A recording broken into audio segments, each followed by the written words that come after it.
And we're live. We're live. Happy New Year, everybody. The Hunt for Success podcast. Cody Steinman, Ryan McCracken, and our guest today, Tony Blodgett. Tony, thanks for making a special trip down just to see us. Yeah, just for you, man. I was thinking a lot about this morning about this podcast, and it's an exciting time of year. Yeah. If you love what you do and you're driven, going into 2019, it gives you a chance to make some resolutions, both in your personal life but in your business. A fresh start. We got to wipe our pipe report and get a clean pipe report up for 2019, and it was great to see a blank canvas. We were excited. We're like, all right, fresh start. And I was talking with a friend of mine today over text message and just talking about the new year and everything, and he said that his heart's just not in it. And I thought, man, that must feel awful. Yeah. To do a job that your heart's not in it, that's 100% commission, sales. You need to be enthusiastic, at least I do, need to be enthusiastic about what I'm doing, and my heart has to be in it.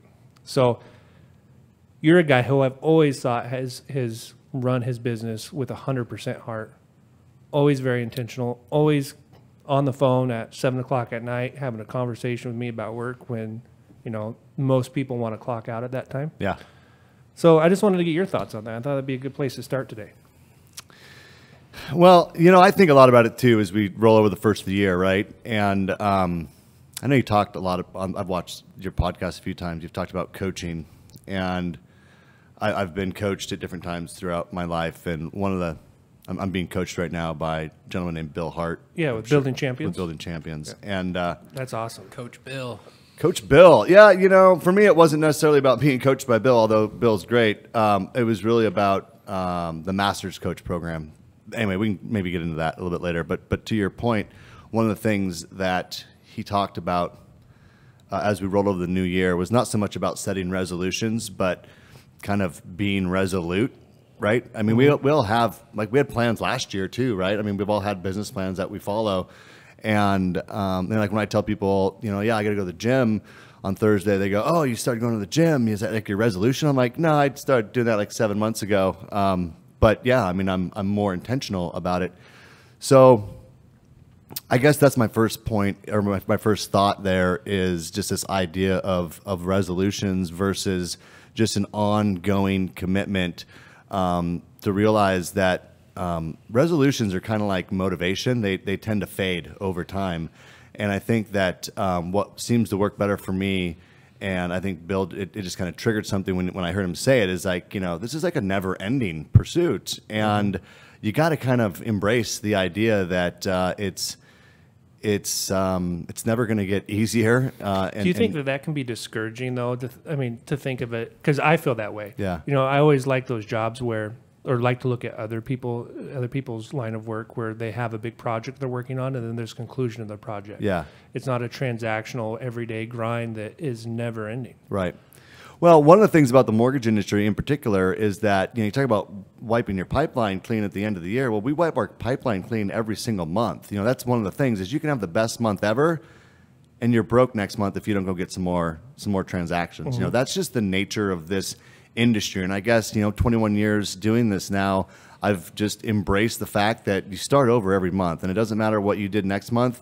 And frankly, this is great for people that are struggling in business too, because you could be doing nothing today, and in 6 months, if you're intentional about it, you could be a top producer amongst your peers, and you can flip it that fast if you choose to do that. But you can also fall off a cliff. You can have the best month ever, and then think that you can sit back and just ride the wave. And I did a video the other day about riding the wave. And yeah, I saw that. Yeah, that just kind of came to me, but I think it's fitting here, which is that, the wave is always going to get to the shore. So you can only ride it for so long. And if you just want to, go out and catch one wave and go home, I guess that's cool, but that's not surfing, right? Surfing is over and over going out and catching those waves. And, you kind of got to think of it that way. And I think embrace that and be okay with it. So yeah, does it kind of suck to have to know that it's never going to end? Yeah, but that's kind of life too, man. Life is relentless on us. And I'm reading a book. I don't know why everything's so relevant to what I'm doing right now, but I'm reading this book, David Goggins' new book that just came out. I'm reading that Can't as Hurt well. Me. Yeah. Oh my God, dude. Yeah. He's blowing up right now. I mean, Well, everybody's on David Goggins. Well, I read a book that I didn't realize it was about him, but it was 30 Days with a Seal or something. I don't remember the guy that wrote it, but Jesse Itzler. yeah. And he started a whole bunch of companies, but he's co-owner of one of the, I think it's the Nets, maybe one of the basketball teams. Oh, okay. Yeah. Yeah. So I don't even think I finished that book, but I got the point of it, you know. And I didn't know it was David Goggins, but turns out it was. And he didn't mention it in the book. It's since come out and it's been on some podcasts I've seen, but So that was back in like 09, Yeah. before Goggins was a thing. right. And so, yeah, he had just met him for lunch and then thought, I'm going to do something crazy. I'm just going to invite this guy to my house for Yeah. 30 days.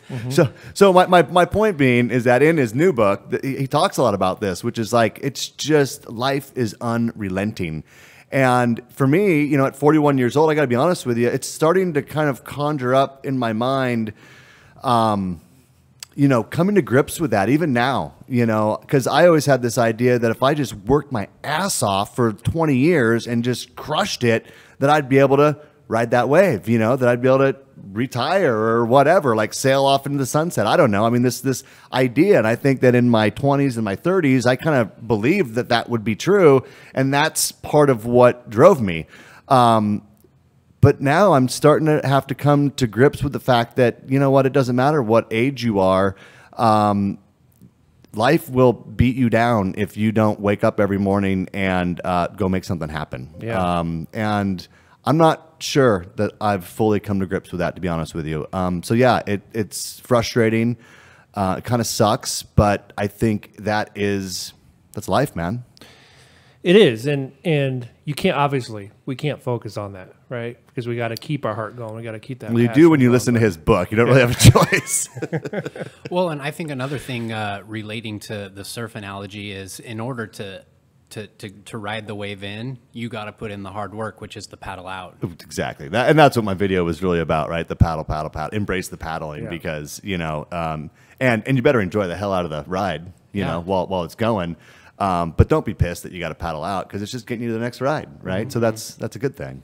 Yeah, well, and you know, I enjoy the paddle out, right? I like getting in the office at 7, knocking a bunch of stuff out, starting my day right.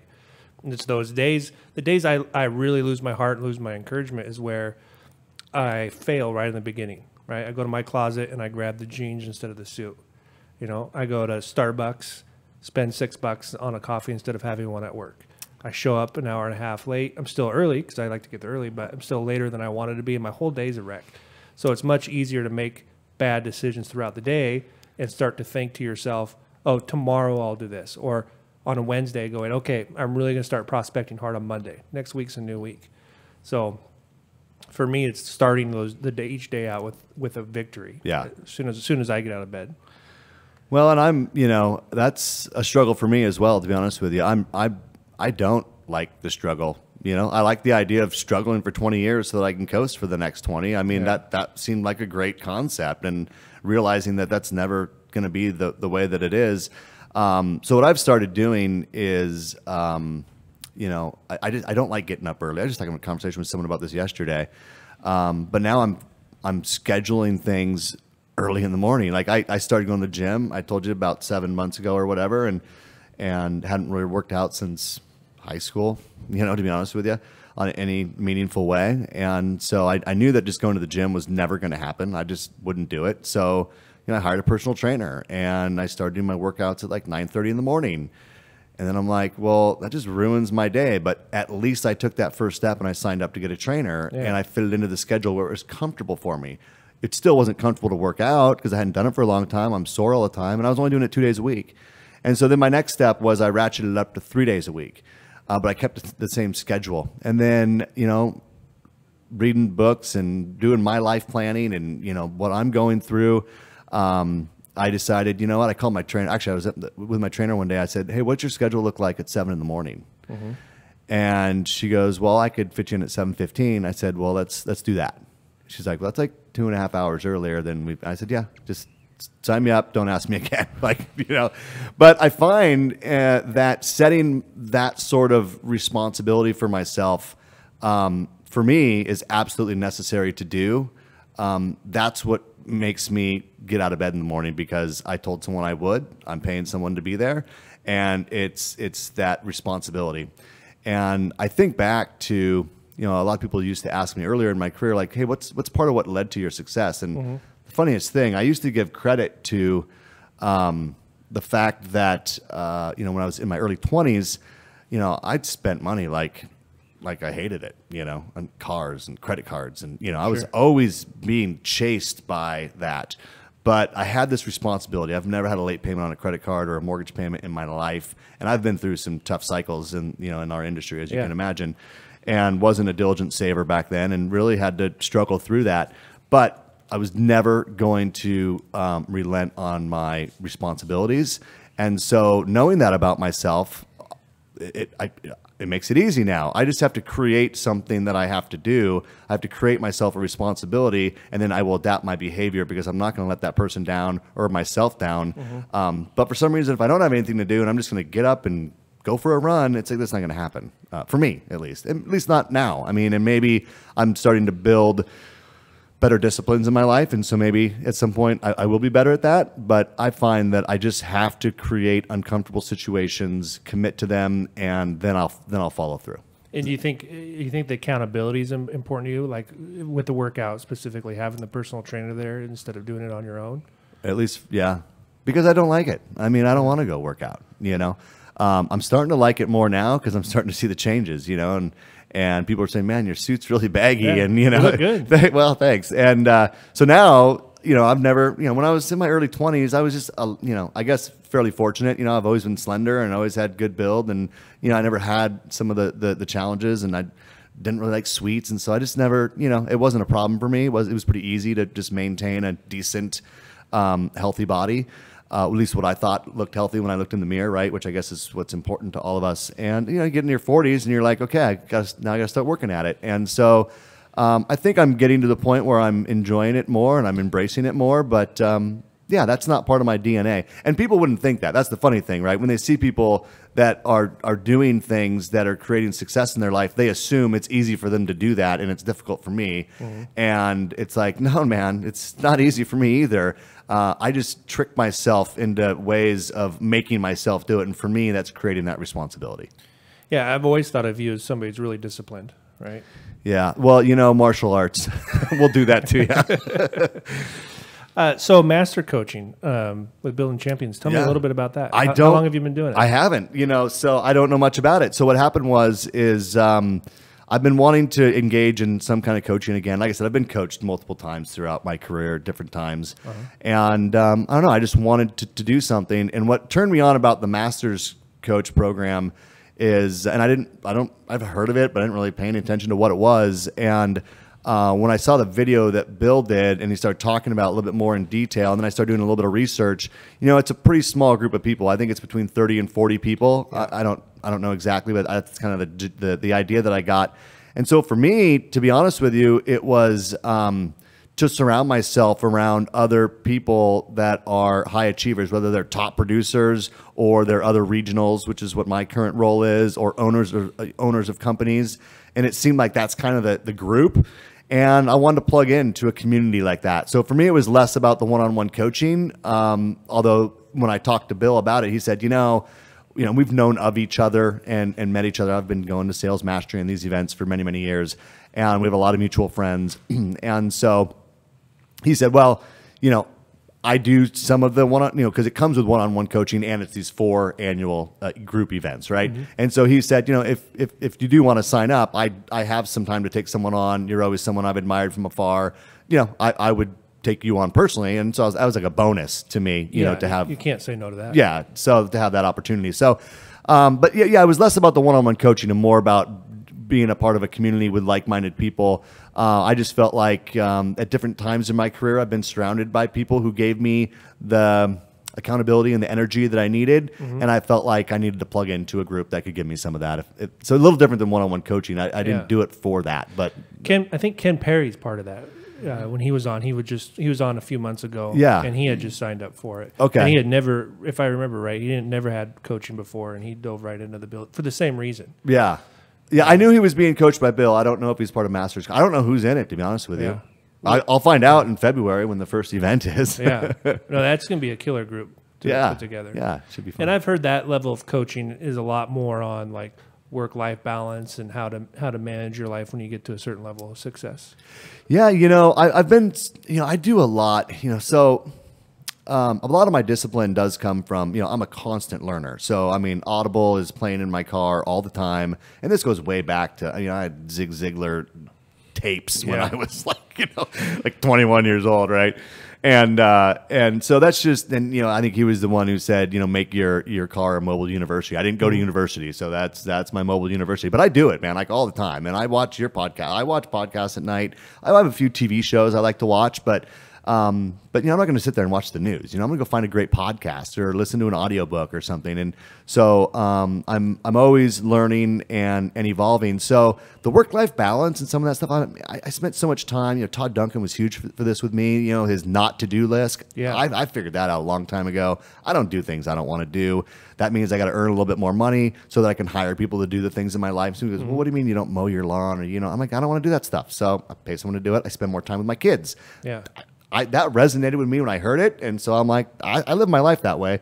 Me and my wife sat down at the beginning of the year, and I got trips booked all year. I mean, I got a house in Palm Springs, and it's on the calendar, and tickets are paid for, and I don't have to think about when I'm going to, go spend time with my family. It's already in my schedule. So that part of it, I've been doing that for years. I had to get coached to get there, but I've been doing this for a long time. Yeah. So it's really. Yeah, it was just about the community. I just wanted to plug into other people that are doing what I'm doing at that level and learn from them and just, I don't know, see what the next level looks like. I don't, just continue to level up, man. Well, I'm excited to hear how it goes with Bill Hart. He wants to come on the podcast. He was going to come on to promote his book, and we really wanted to have him on, but we think there's something about doing these podcasts in person, right? And we live, what a great time, not only to be alive, but to be in a sales industry because of technology, having access to listen to people on podcasts, have normal conversations about what makes them successful or what's going on in their life. And we're fortunate because we can put that on and have it in the background all day long while I'm working. Right. So I might be making prospecting calls and I might hear something on a podcast that gives me an idea or keeps me motivated. So yeah, we're really fortunate. Well, what I started doing is, so many podcasts now are on YouTube, and so I have the podcast app on my Apple phone, and that's fine. I like to watch the video if I can. There's so much more that comes through with visual expressions and just body language, and I don't know. For me, that's a much more engaging deal. However, if I'm driving, I can't watch it legally. So anyway, I got YouTube Red. Or YouTube Premium. It's $12.95. It's like more than Netflix. But what's cool about it is you can lock your phone and it keeps playing in the background. For me, right there, that's worth all the money. If you don't have that, just because I can pull up a podcast when I'm cooking dinner or barbecuing or doing some chores or whatever I'm doing, pull it up, lock my phone, put it away, listen through my headset, and and you can get a phone call and it'll pause it, answer the phone call, and then when you hang up, it comes back on, right? Yeah. So YouTube Premium's that's where I get most of my content for $12.95 a month. Yeah, and that's why we do video, is because we were both very much of the same. We're visual. Yeah. So. Well, and we've had to say no to some people that we really want on the podcast because they're not in the area and they want to do Skype. And I just think there's something special about doing this, where you connect in a different way. Yeah. And it's definitely a more organic conversation rather than having to do it over Skype. I just think you lose something there. I've never done anything like this, so this is kind of cool. Well, it's only our 32nd time. All right, well. Or something like that. I'm almost there then. So, I'm fascinated about your story. And, I've had dinner a couple times and talk on the phone occasionally. And you shared some things, but just how your lifestyle now is different than how you were raised. And, kind of with that theme of not losing your heart and what you're doing, maybe give us a little more background on your backstory and some of your struggles in life. And yeah, sure. So So I was born in 1979. So I grew up in a really small town called Arlington, Washington. And, you know, and we lived 12 miles out of town. So this was like a really small, like one street town with like the 1900s buildings, as you can imagine. Just your really old looking town. And then we lived 12 miles out in the foothills. So pretty far out. And I moved there when I was 2 years old. And, you know, my mom and my dad got divorced when my mom was pregnant with me. And then my mom met my stepdad while she was still pregnant with me, like so soon after. And he was actually like in the hospital with my mom when I was born. And so, you know, I grew up with my stepdad being my dad. And I found out later, you know. So he was always dad? I call him dad. Yeah. And I still call him dad today. It's just now I got a much deeper relationship with my real dad or whatever, you know. So so I call them both dad. So when did you get back in touch with your biological? Well, I was young. I mean, I was still, you know, I don't know. I was young. I remember the first time we went to go visit, you know, me and my brother, my older brother, because, you know, we had the same mom, same dad. And we went, you know, I don't know what happened, but they started having visitation, which we didn't have for a few years, and then we did. And it was different back then, man, in the 70s. So I don't fault my parents for their arrangements that they made or whatever. I mean, it was what it was. I mean, totally different. I mean, I'm divorced. I have 2 kids, and I see them all the time, but it's just different now, you know. So we would go see them, but not frequently, you know. And there wasn't a super close relationship there, and that's okay. So anyway, you know, growing up, really small house, you know, my parents had my younger brother, so they had the 3 of us. So, you know, we had, you know, I don't know how many square foot the house was, but it was a 2-bedroom house with the 3 boys in one room and my parents in another room. And, you know, it was bunk beds and, you know, Army issue bunk beds. And, you know, we were middle class. I never felt like we were poor. I mean, I think looking back, we probably were lower middle class, but whatever. I mean, I had everything I needed. I was happy. It was no big deal. Pick up on it. I mean, no. Yeah.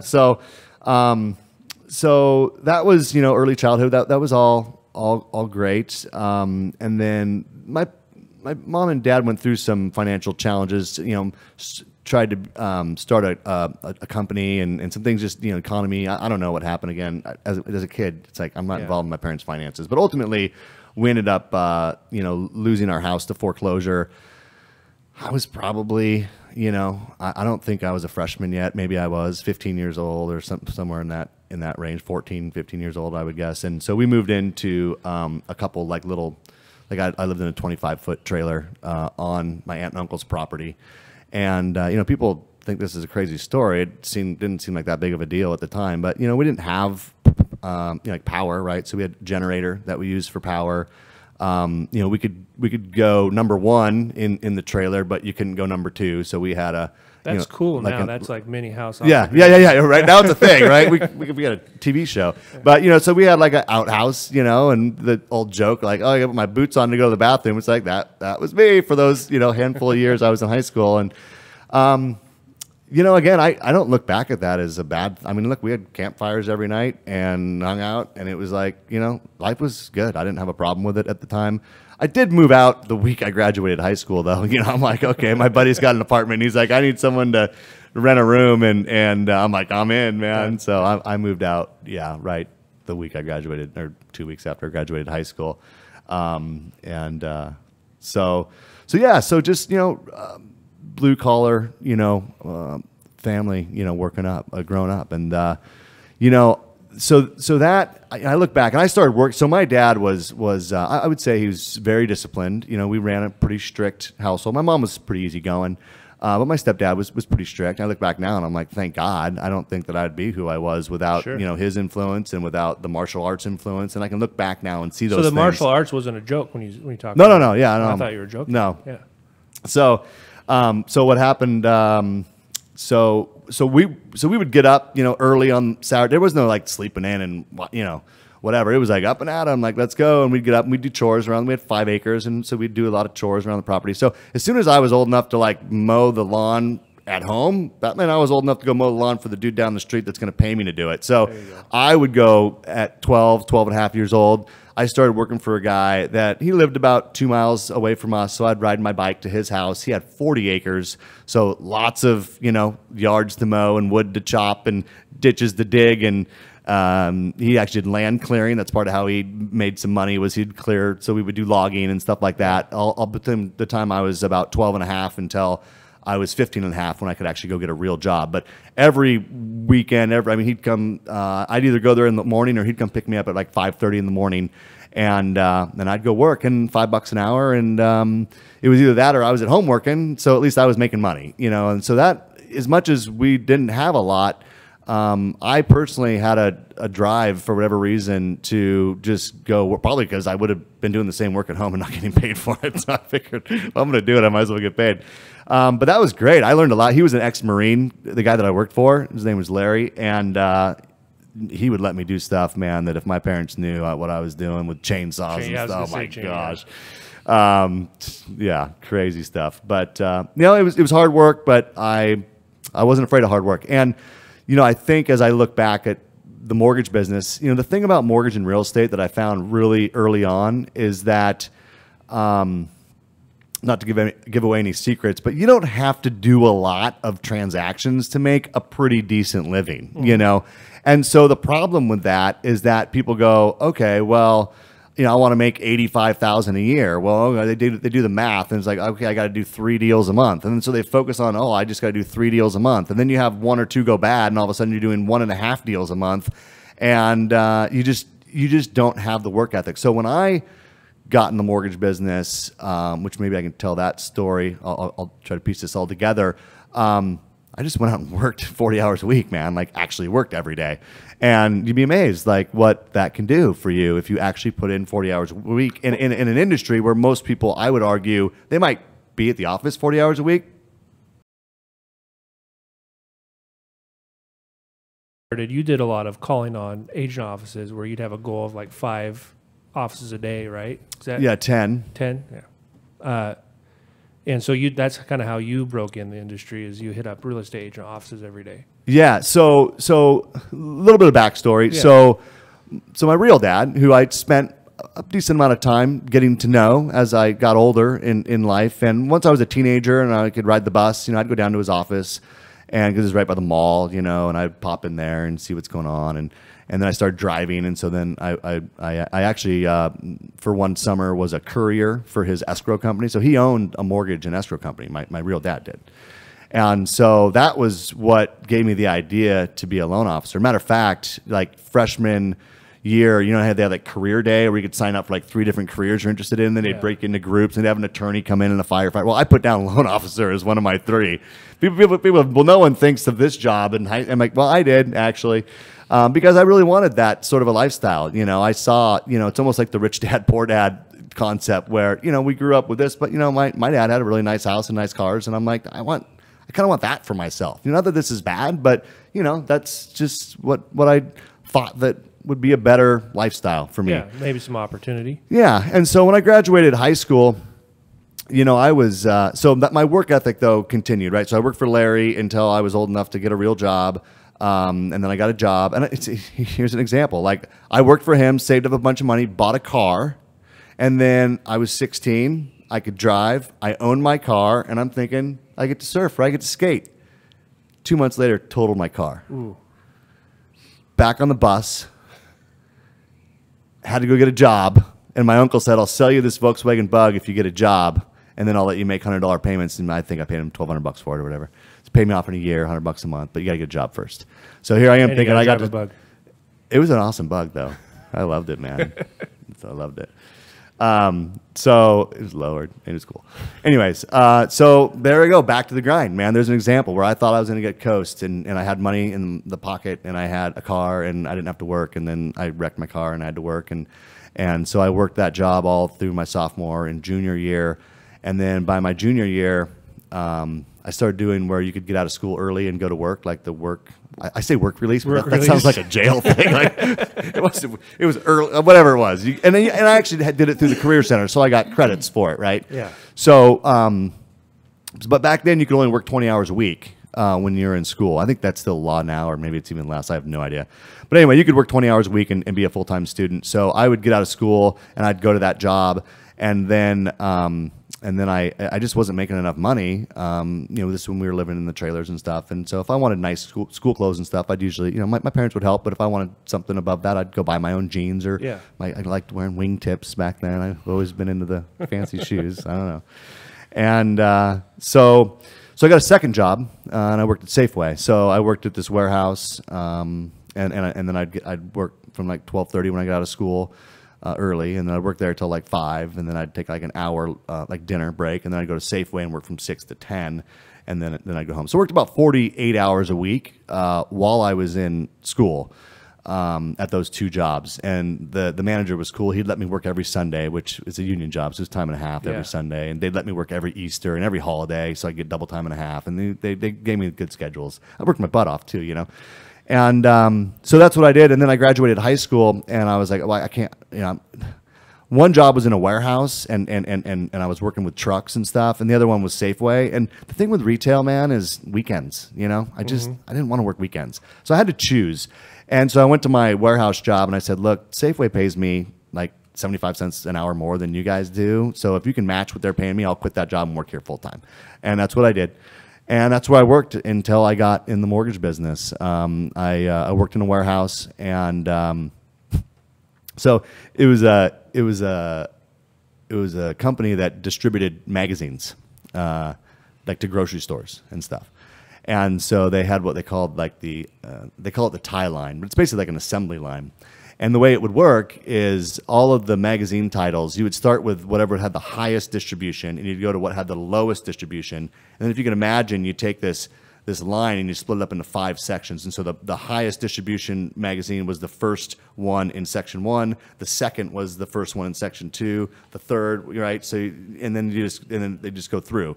And then you would have like a paper invoice, and you'd go, okay, like it's a Safeway store, right? So they need 20 bundles of Cosmopolitan, and they need, this, and anyway. So you'd fill up these magazines on these rollers, and then when they got to the end, you'd strap them together with those nylon straps and put them on a cart, and they'd go on the trucks, and they'd go out to the routes. So you're like filling orders. Yeah. And so but the person who's at the front of the deal, they kind of set the pace, right? Because you fill your orders, and then it goes to the second section. They got to fill their orders, right? And then the third section, and they're fairly equally distributed, right? Because anyway, so they were fairly equally distributed. So what happened was I was 18, and I just started full time, and I'm working on this tie line, but I was fast, man. Like when you got stacks of magazines, there's a couple ways that you had to grab them like 3 at a time, and then you had to rotate them so the bindings were on either side, right? And so people would be like 3, 3, 3, and I'd be like 3, 6, 9, 12, 15, 18, 21, flip, flip, flip, flip, stack. I could pull 10 times as fast as these other people. And you're stacking that way, so it was balanced. Yeah, right? so I would catch them between my fingers, and then I would just rotate each 3, and then I'd stack them. So anyway, so what happened was our company lost Safeway as an account, and Safeway was about 20% of our overall business for the company. And we lost that account, and so we had to lay off 20% of our employees. And so what they did is they laid off. I was like, well, great, I'm going to have to go back to work at Safeway. And there's only 5 guys on this tie line, and I'm 18 years old. This was not a union job, by the way. And so what happened is they call everyone up to the office, and everyone got pink slips, and they call me up, and I come down, and they go, hey, we're laying off the other 4 guys on the tie line, and we want you to manage it and run the first position, and then we're going to bring 2 people from the book department and 2 people from the returns department, and you're going to teach them how to do it. I'm 18 years old, man. Yeah. And I'm like, sweet. And then these guys were pissed because they gave them like a 2-week notice or like a 1 week or whatever. So you had to work with them for a while. Oh yeah, they were like, it was not cool, man. You learn really quick that no one likes the guy that outworks everybody else. We watched over Christmas. We were watching movies at my parents' house, like Christmas Day after dinner, and Big came on with Tom Hanks. Remember Big? And there's that scene where he gets the job at the toy company, and he sits down in a cubicle next to John Lovitz, and he starts working away, and John Lovitz goes, "Psst, stop working so hard. You're making the rest of us look bad. We have an expectation that you only do this much work here, right? Well, you know what's funny? When I first got that job at that place, so this was like when I was 15 and a half, and I first got the job just so I could buy the car from my uncle. And I was sweeping floors, and I would empty garbage out of all the office, because it was like a warehouse and it had offices, and I'd empty all their garbages and stuff. And that's so reminiscent on Monday nights when I empty all the garbage in my house. I think back to my first job, my first real job, emptying garbage cans for executives, man. Yeah. And but anyway, the guy who ran the warehouse, his name was Shepard was his last name. I forget his first name. Anyway, his name was Shep.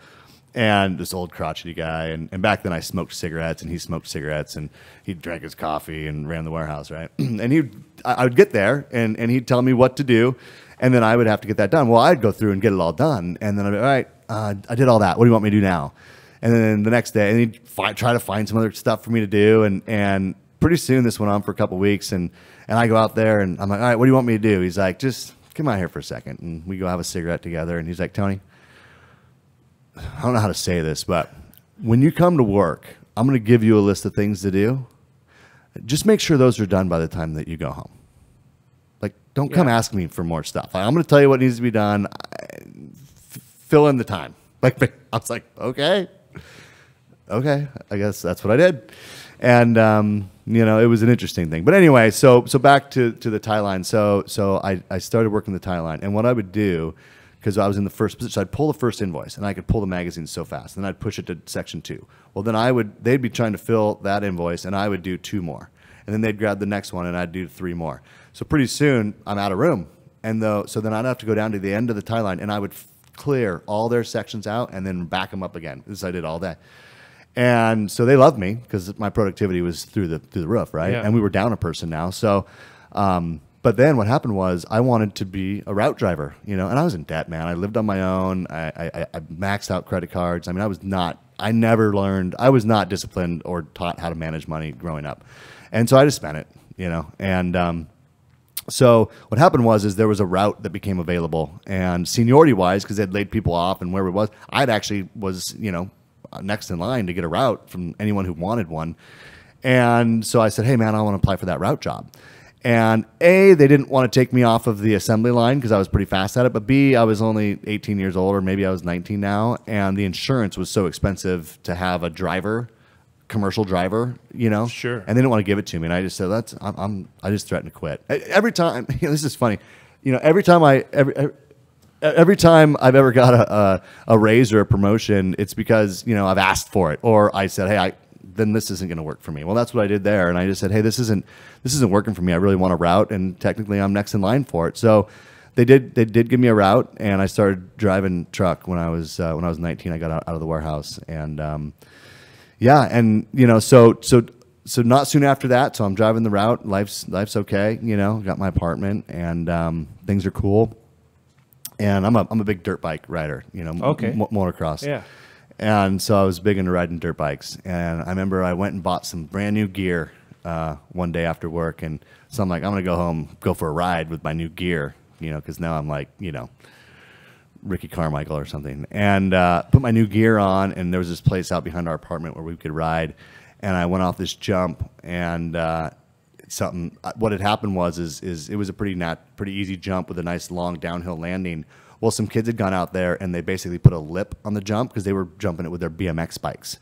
And, lips and dirt bikes and speed don't go well together. Yeah. So when I hit it, the way that it kicked my bike, I went,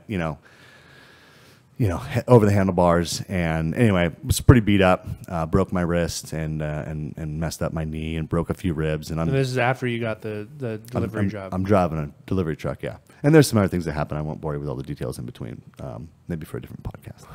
But so anyway, so I'm laying there for a week. I'd never taken a day off work. I've never called in sick.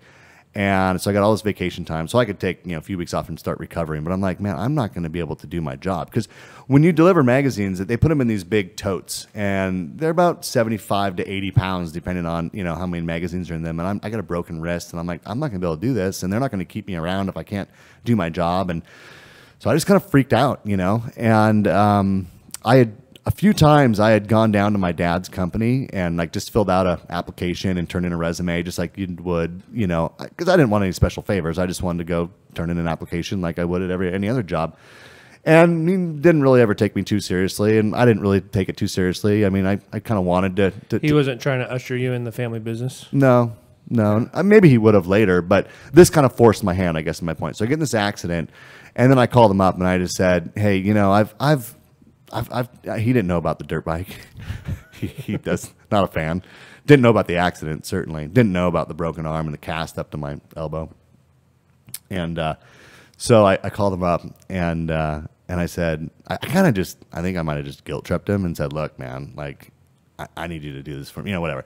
I want an opportunity, you know, and, Sure. and I guess that was the best sales job I ever pulled off because I talked him into hiring me, and he's like, I said, look, I'll do anything, man. I'll like answer the phones, I'll file paperwork, and you know, I'd spent a little bit of time around the office because I was a courier for his escrow company, so I kind of knew a little bit about what went on. And he goes, Tony, it's like this is '97. He's like, you know, it's really slow. You know, the market's shifted. You know, this is a tough job, and even successful loan officers are having a difficult time. And frankly, most of these guys are a lot older than you. I think I might have turned 20 by now, and they're older than you, and they usually have a background in finance or sales or something, and you just don't have any of that. It's a really tough deal, and frankly, you know, there's no way I could treat you any differently than I do them. So I don't have any jobs. I just don't. And I'm like, well, dude, I could be a loan officer, Dad. I mean, let me try that. And I guess I just, you know, like I said, talked him into it. And he said, okay. He goes, how much you make right now? And I was like, $12 an hour, whatever, $12.50. I forget what it was. He goes, all right, here's the deal. I'll give you $2,000 a month for 3 months. And if you get any loans during that time and you want to get the commission, that's cool, but you're off the draw and you're not going back on. Otherwise, you get 3 months and then sink or swim, man. And that's all I can offer you. I said, done. Like, okay. Perfect. I'm like, so I can put in my 2-week notice. And he's like, yeah. So I did. And I took another week off because I'm still really messed up. Took another week off. And then that second week, I trained 2 people how to do my route because I was the only person at the company at that time who knew how to do it. Trained them the route and used my credit card, got a suit. My mom bought me a briefcase and show up for work the first day, my dad's company, and ready to rock and roll, take over the world. And, and this is kind of a funny story. He's probably not going to like this, but it's a true story. So I get there the first day, and I knew the receptionist, and you know, I hung out there, and obviously, like I said, I worked there a little bit that summer when I was 16, and she's like, the receptionist, her name's Lucky, she's awesome, and she goes, yeah, what are you doing here? And I said, oh, it's my first day, I'm a new loan officer. She's like, your dad didn't mention anything about that. Let me give him a call. He's actually been at home, like overseeing his remodel for the last few months. And so I'm like, oh, okay, weird. And so she calls him. He's like, oh shit, he forgot to tell them that I was starting and have kind of a plan for me. And he was come to find out, he was deep into this remodel and stuff. Whatever. Sure. Again, I don't blame him for anything that went on there, but that's just what happened. And so he's like, here's the worst part. He's like, well, just tell him to come out to my house and he can help me for a couple days on whatever they were working on the remodel, and then I'll get him set up next week and ready to go. Well, I have a cast up to my past my elbow, and I'm like, I can't do construction work, and he didn't know about the cast, and so I go out to his house, and anyway, so it was cool. He got me all hooked up with his sales manager, and who was a great guy, and really in those early years, gave me a lot of tips and pointers. And the biggest thing he did, honestly, was he convinced my dad to send me to Sales Mastery probably about 90 days after I got in the mortgage business. Wow. So that was when Sales Mastery was kind of they just celebrated 25 years? Yeah, it was 97. So it was probably I think it started in 92, maybe. Wow. 94. Yeah. I don't know. It was a few years in. A couple notable speakers that I think was their first time on stage. It was Barry Habib's, I think, first time on stage at Sales Mastery. Tim Rahim, if you know who Tim Rahim, who was Loan Toolbox. Yep. He was handing out these floppy disks of a template that overlaid on top of ACT. So it was like an ACT database template, and they were talking about how to manage your database and stuff. So what was really cool about that experience, besides the fact that I was at a 5-star resort, I was 20 years old, I'd never seen anything like this, and they just served me drinks as if I was of legal drinking age. There was a few other things that were fun about that, but it was what it did for me is at that early stage in my career, it gave me an example of what was possible in the mortgage business, because you saw these guys. I mean, Stephen Marshall and all those guys. I mean, right from the get go, I'm brand new, and I'm like, okay, that's what success in this industry could look like. Was that intimidating though? Because I remember being a new loan officer and going to my first sales meeting, my first week, and not understanding 90% of the vocabulary. Oh yeah. So I mean, did you feel like you were in over your head? Dude, I've been in over my head my whole career. I mean, if you're not putting yourself in positions where you're in over your head, and fast forward when I'm running a mortgage company and I'm in meetings with people who are going to give us a $20 million warehouse line, and I'm not sure a third of the words they're saying, but yet, live it anyway. So just real quick to finish that up. So what that experience did for me is it crystallized for me an image of what could be. And I'm not saying I immediately became like this, really disciplined person and drove for that, but I never lost that vision of what was possible. And I think has a huge part of what has, I don't even want to say like propelled me. It's what's pulled me towards, something for my whole career. And I'm very thankful that, because my dad's not a big fan of seminars and stuff like that, and for good reason. I think a lot of people are, frankly, charlatans. I don't think Todd Duncan's one. I think he's been a mentor of mine my whole career, but it can be a big waste of money, and a lot of people don't get much from it. But for me, that was a great experience, and I've been back many, many, many times since then, and attribute a lot of my success to that experience. Yeah. Well, I mean, you and I ran into each other a few years ago, and that kind of started us talking. Oh yeah. Again, so. I like what you said, that you felt really fortunate you got to do that your first 90 days, because a lot of people, myself included, weren't exposed to that until 8, 9, 10 years into their career. And a lot of it was because I'm like, I don't need to go get any rah. I'm just going to work hard. Right. Well, there's a lot of tactical stuff that goes on there, but if you're not looking for it, you don't find it, and the biggest thing I think for loan officers that holds them back is, I didn't make it up. What's that saying? Good is the enemy of great. Mm-hmm. Having moderate success is like the worst thing ever, because you get comfortable. And so that's the difference, right? So when you go to that and you kind of have this image of what's possible, and then you might start having some I would say mediocre success, a moderate success, but you go, yeah, but those guys are doing $50 million a year, man. They're doing $100 million a year. Like, I'm thinking I'm some big stud because I closed 6 loans this month, or whatever. Mm-hmm. And it's like, no, man, you're equating your people to the wrong level, thinking that you're something. I something that's been on my mind for the last 6 months has been about, confidence. And have you ever been in a situation where you lose your confidence and it makes you uncomfortable?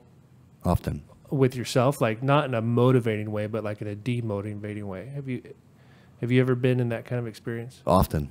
It'll probably happen before this podcast is over. Well, you'll notice because I'll turn red.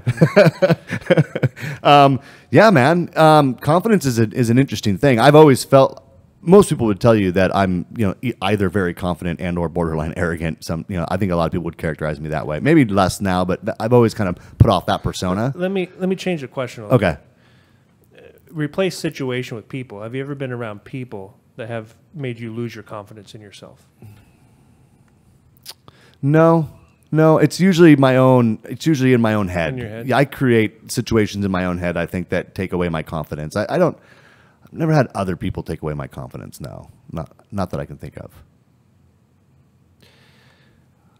Well, obviously, the reason I've been thinking about that is because I struggle with that time to time. Right. Being an overly confident person, give me any task, fake it till you make it, put me in a situation. But sometimes, coaching's a great example.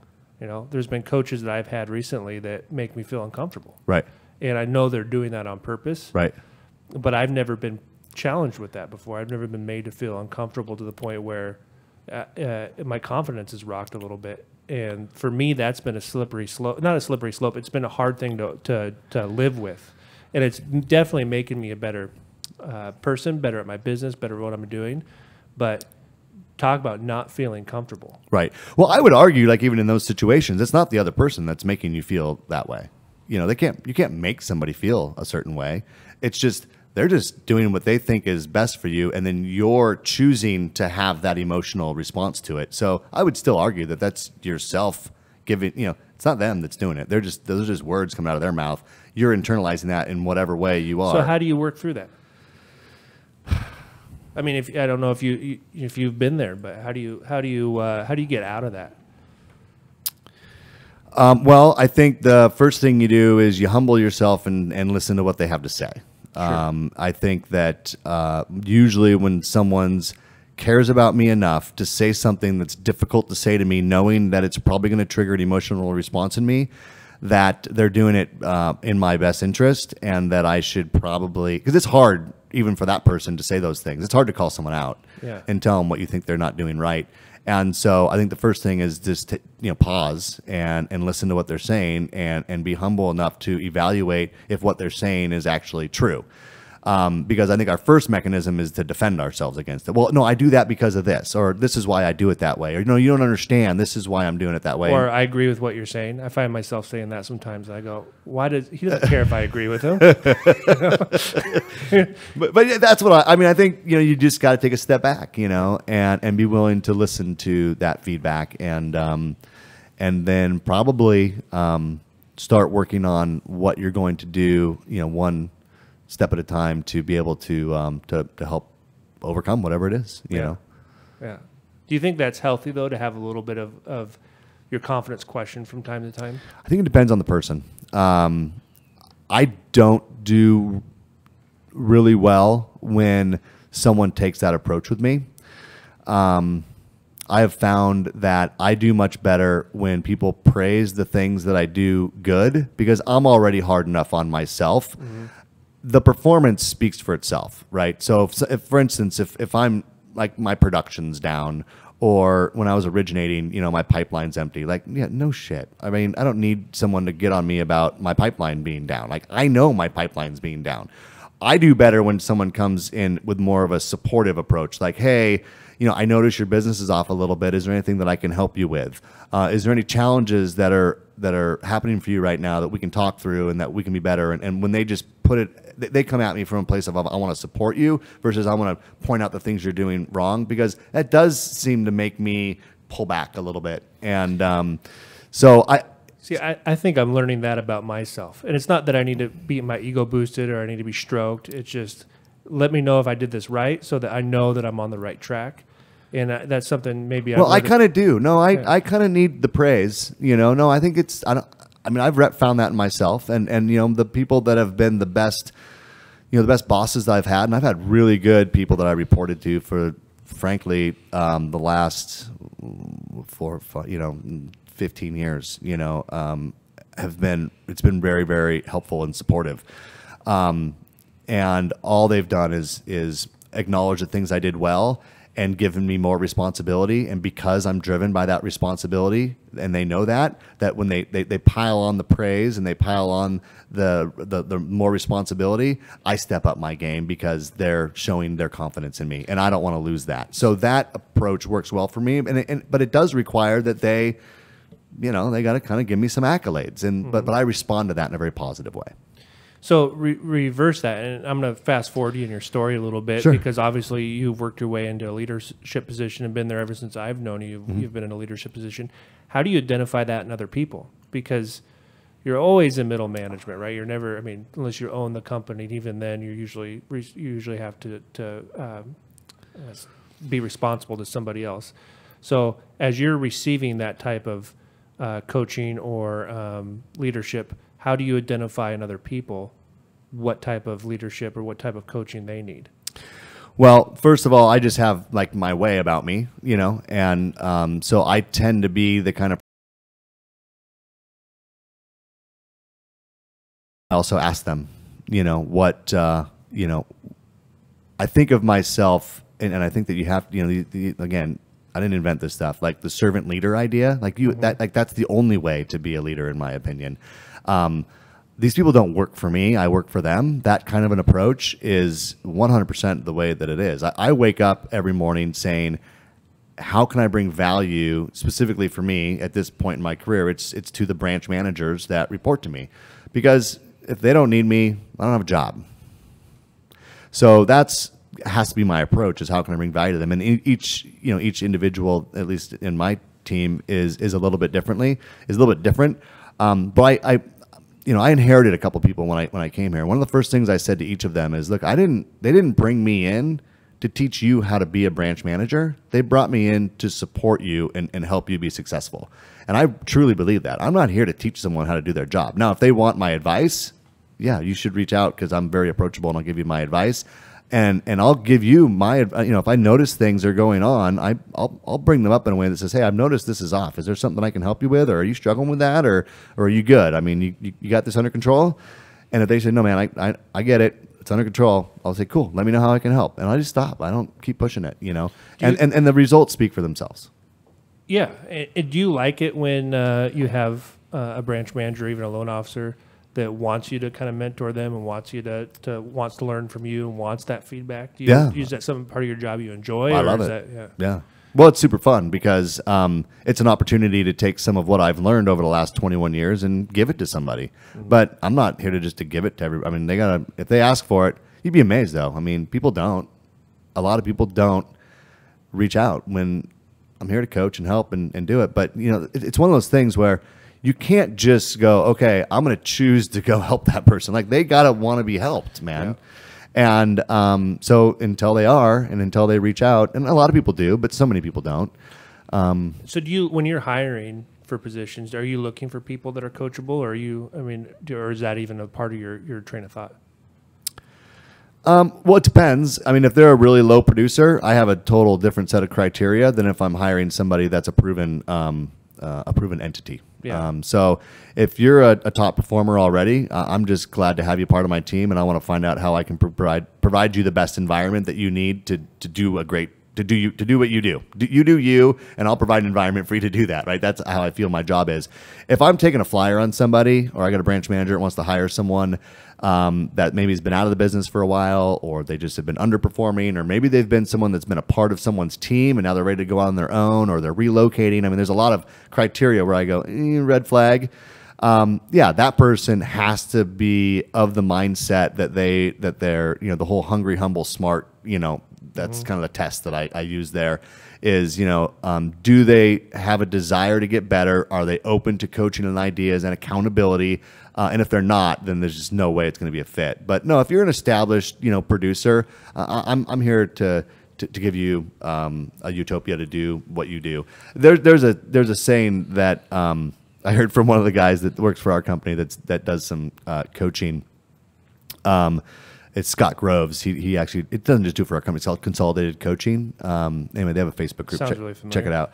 But one of the things he said is like, for branch managers, I love this. He goes, if you're doing 3 deals a month or more, I work for you. If you're doing 3 deals or less, you work for me. Like, I love that idea. So yeah, if they fit in that category, then they have to be coachable, man, because they're not going to make a living for them and their families, So they got to be open to, whether it be from me or from their branch manager or somebody. I think that if you're not open to that, probably not a great fit for our group, and probably not a good fit for the industry, frankly. Well, let's switch gears. Okay.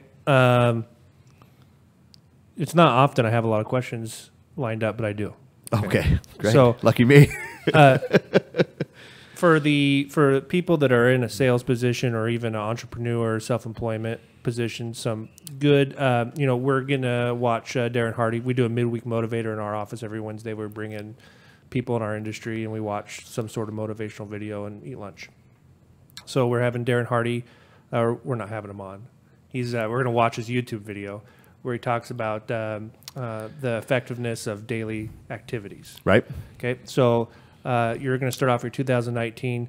What are some tips or experiences you've had that can make you live? What did you say? It wasn't have a resolute theme to your year. Yeah.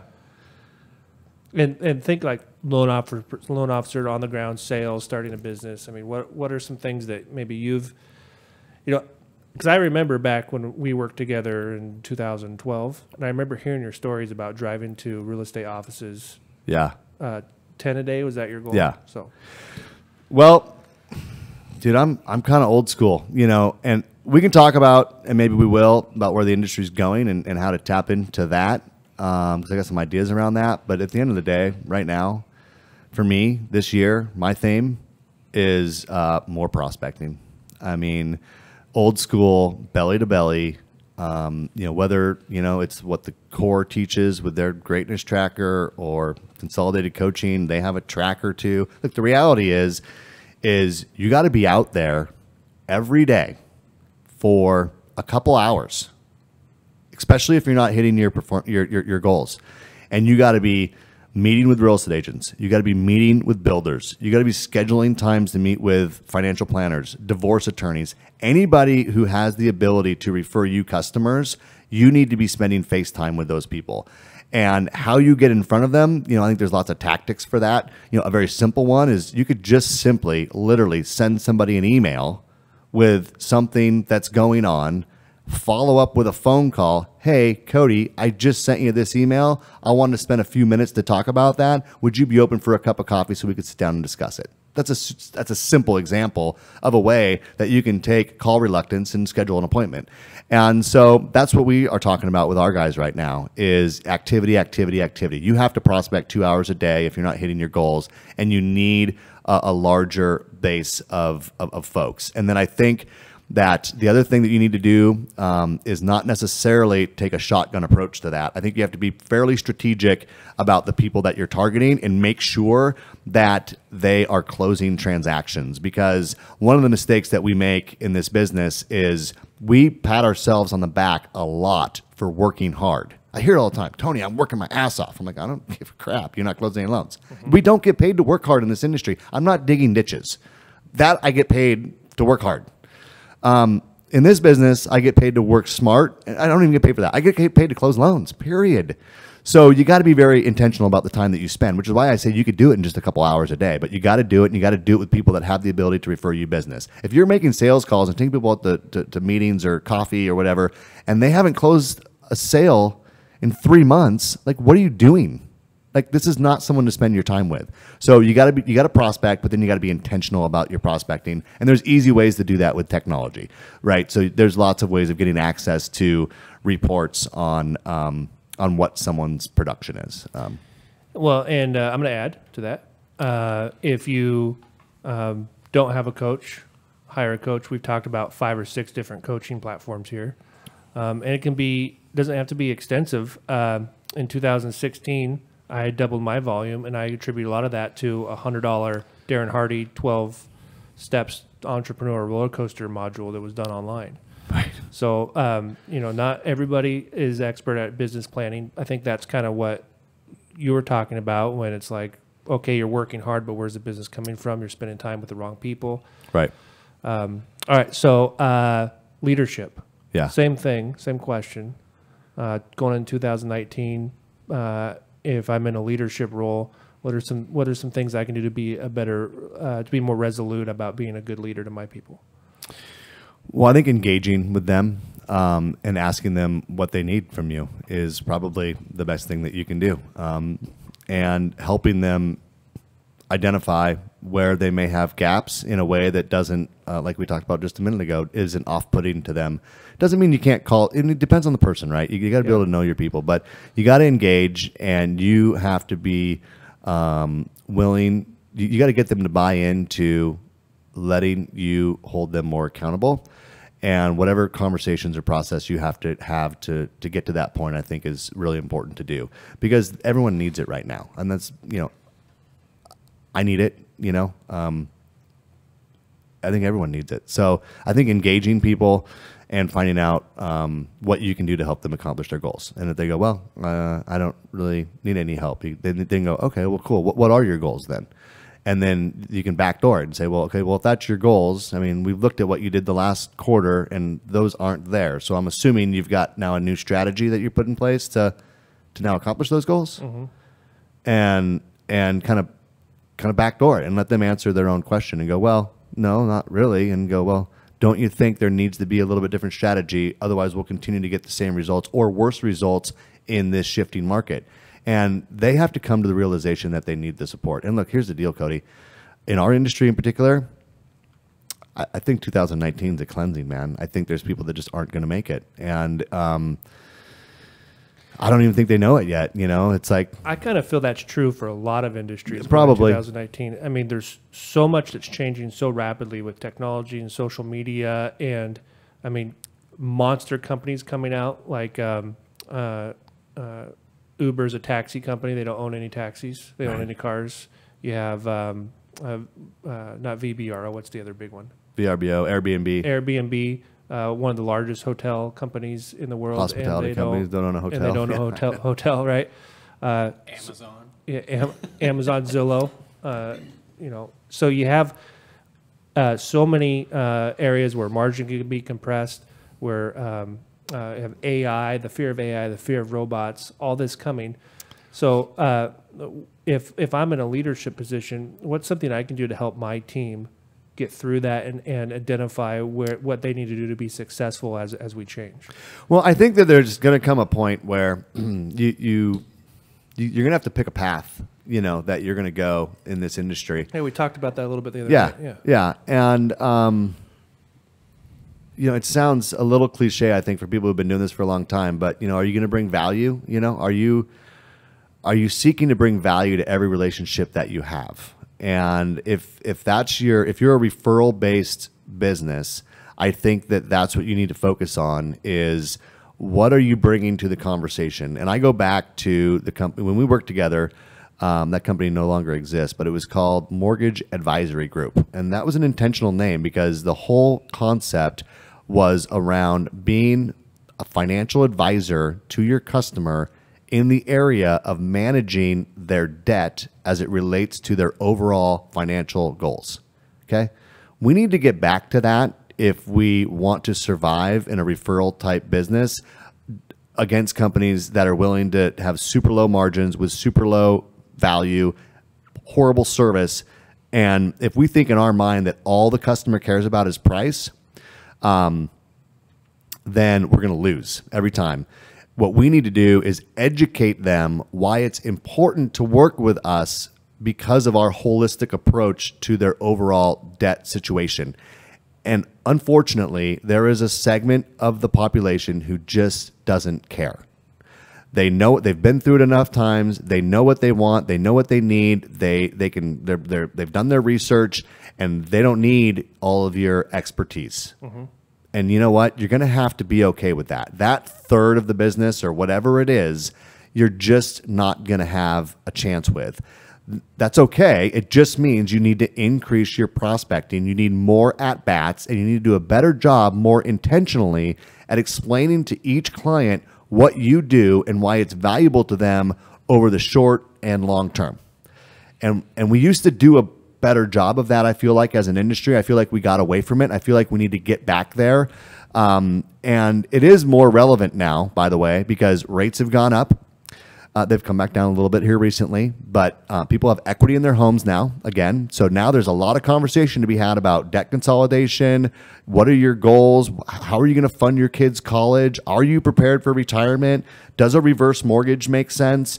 You know, these things that it just wasn't a conversation 10 years ago when everyone lost half the value of their homes. No one talked about being strategic about your equity. It's like, that went away. But now it's relevant. If you got $150,000 locked up in your house and you're going to lose your job, or you got this going on, or you got an illness coming, or you want to retire, there's a strategy that needs to be put in place on how to best leverage that. And you need to be able to tell that story to people in a way that gets them to say, huh, I never thought about it that way.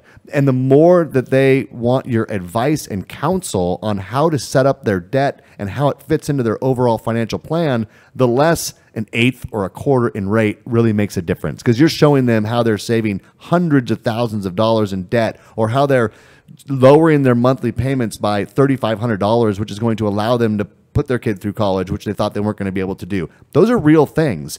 But we've focused so much on the technology that's coming and the margin compression, and I have to have the lowest rate in town, and that's almost like a scarcity mindset around, we're helping to commoditize our own industry as opposed to going back to what really worked, in my opinion, when I built my business. My referral business was about bringing value and having a real conversation with people, meeting them face to face, sitting down. I'm a huge fan of Mortgage Coach, and that technology to show someone on paper their loan options and how those play out over 5 years or 15 years.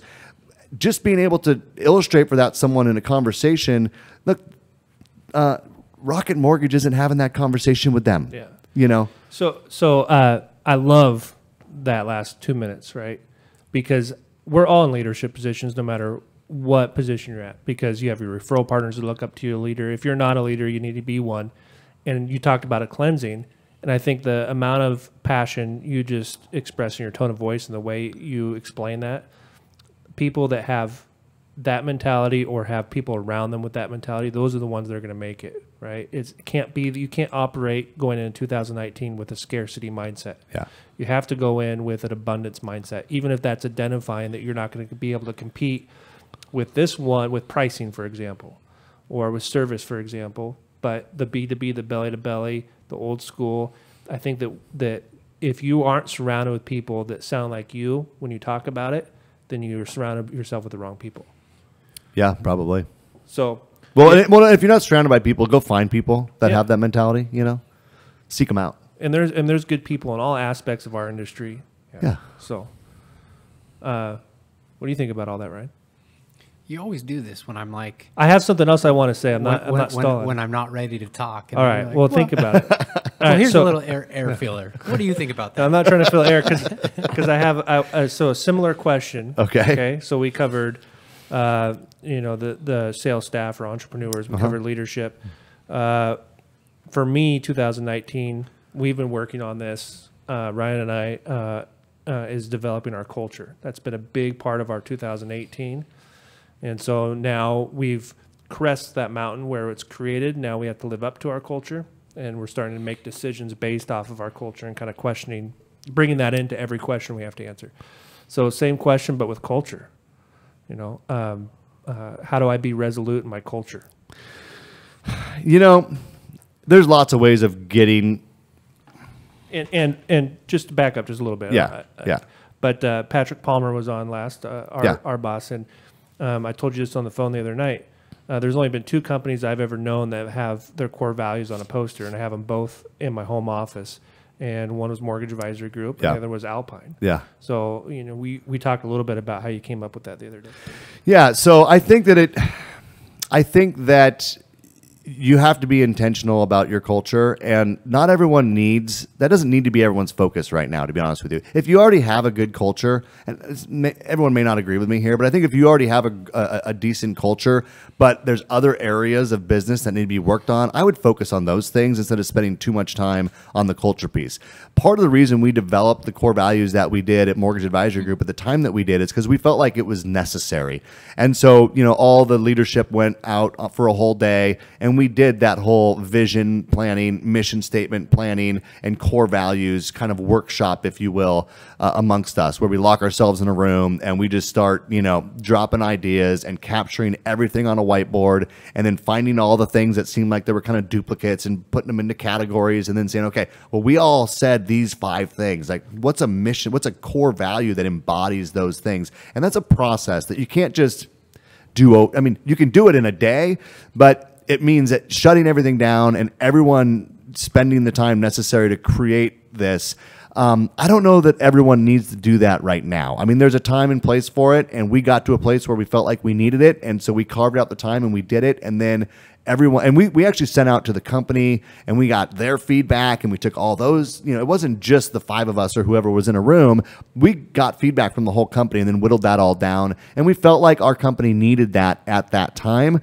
I would say, if you have a good culture, but there's other areas that need focus, you could have kind of like a mini, Like I would like for instance, if all the people in your office show up at 9:30 in the morning and they're wearing jeans and t-shirts and sometimes shorts and they're coming right from the gym, I would say that you need to build some culture around showing up and the discipline around how we show up and our intentionality or whatever, right? So I would maybe take small things that you can recognize in your office. If we all just did this differently, and then start interjecting, maybe if you have a weekly motivation video, or if you do a sales meeting, start introducing these concepts. And maybe there's a few guys in your office that'd be like, hey man, remember when we used to wear suits every day and we'd show up at 8 o'clock and we would do this?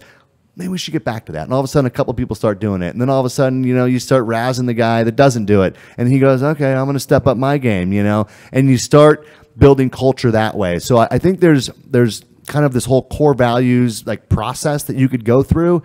It's not necessary all the time, but there's a time and place for it. Or you could just identify areas where you're like, you know what, if we all just bought into this concept, and maybe that's a book, right? So you find a book that talks about that concept, and then you say, hey, let's all challenge each other to read this book over the next month and talk about it for 5 minutes at each one of our sales meetings, or whatever you want to do, and find a book that's on a topic that talks about suited and booted and ready to go, right? I'm sure there's a book out there that talks about that and the importance of that. So I don't know if that answers your question, but that's what I would look for, is what are areas where we see almost like culture's degenerated in one area, and then let's work on getting that back up to par. Good. Well, that was what I had. So now is when I go, what do you think, Ryan? That was good. I mean, so let's bring something up, right? Yeah. So here I'm suit and tie, right? Yeah. And it's 2019. Dude, a lot of people aren't suit and tie anymore, man. And a lot of people would say, I don't want to be that environment. But what are your thoughts on dress and that piece of it? And then I'll tell you my point of view. Well, Ryan and I have lots of thoughts on that. We worked in an environment, not currently, where that wasn't the culture. And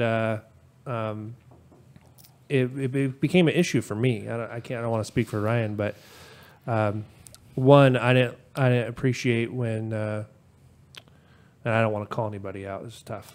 Well, our satellite office, we almost always wore a suit. I thought it would. Yeah, I was borderline. I think that if you're in an environment where you're in a professional setting, okay. Normally I don't dress nice. I usually wear a heavy metal shirt on the podcast because I've noticed that. How do you pull off a heavy metal shirt with like a sport coat on? I could never pull that off. That was his trying. thing. Because I liked it. For me, it's mental, right? For me, it's that victory of putting the suit on. It's the way it makes me feel. Yeah. I'm in my uniform. Okay. Todd Duncan said, you never know who you're going to meet. This is going to change your life forever. And it's always those days where I'm wearing a sweatshirt or whatever on a Friday afternoon, and I run into somebody that I wasn't expecting to run into. So for me, I take it very seriously, but it's for me. I don't, you want to run your business a certain way, you want to dress a certain way, more power to you. I think it's disrespectful in our setting when you are having high-level conversations with home buyers to where the person that you have to walk by on your walk back to your office is wearing flip-flops. Yeah. I think that's disrespectful to your coworkers that are there to work at a high level. That's my opinion. Yeah. So I have a couple thoughts about this. You've known me for a long time, pretty much always suit and tie. Always. I did a video the other day on New Year's Eve. Did you guys see that on Facebook where I wore a baseball cap and I hadn't shaved? And I was wearing a t-shirt. I've never done that before in my life. I was so, but I want to be, but I was at home and it was New Year's Eve and that was the right thing to do. I felt like I'm trying to be more, like I don't wear a suit to bed, Mm-hmm. But I got a couple thoughts on this. Now, for me, it was a little different because when I got in the mortgage business, I was so young that if I wasn't wearing a suit, they assumed I was like some kid skipping school when I was walking down the Same street, here. right? Yeah, So same yeah. for Cody and I. So that was where it started for me. And but I couldn't agree more with Todd Duncan, which is that you never know who you're going to meet. I would go so far as to say that you will not go make a sales call if you're not feeling your best. And so I think that like the whole casual Friday thing, all my people know I'm not a huge fan of casual Friday for the most part. And it's because, well, A, You go, okay, well, it's just Friday. Well, Friday, there's only 5 days in the work week, man. That's one of them. That's 20% of your work week. You're choosing not to engage in any sales activities besides maybe on the phone, because you're not going to go out and make a sales call looking like that. So that's part of it for me. Is it's not just who you're going to run into. It's like you won't, like if that one realtor calls you or that meeting, or one of the things I would challenge every loan officer to do this. Like every once in a while, or often would be better. When you're driving by a real estate office you've never been in, just take a left in their parking lot and just walk in and introduce yourself and say hi, and go try to meet somebody. But you would never do that and you shouldn't do that if you're not looking your best, right? So I think that we increase our own call reluctance because we psychologically are not prepared to go out and make a sales call if we're not looking our best. That's one. Two, like you said, you never know who you're going to meet. That is going to make a difference. But here's the big one: when you're a loan officer. One thing that I was taught, and this wasn't by Todd Duncan, I was a big fan of Joe Stumpf and By Referral Only. I don't know if you guys remember that program, but kind of like him and Buffini were partners, and then they broke. I don't know the whole deal, but anyway, the program was called By Referral Only, and I went to a lot of his events. And one of the things he talked about was being referable. And so here's the thing: is like if I'm a realtor and you're my loan officer and you're my client, and I know that every time I refer a client to you, you're going to show up, you're going to look the same, you're going to ask them the same questions, you're going to take them through the same process, and they're going to feel really good about that meeting, then I feel really comfortable referring that client to you. Now, if I refer a couple clients to you and the first client says, oh yeah, he was great, sharp looking guy, well dressed, put together, he sat down with his pen and paper and asked me really good questions that got to the point of what I needed. And he goes, so how'd it go with Cody? Oh, that guy? Oh man, he showed up late. He was wearing a t-shirt and kind of scrambled in his thoughts. And, he sent me to his website to file an application, and there wasn't a process, right?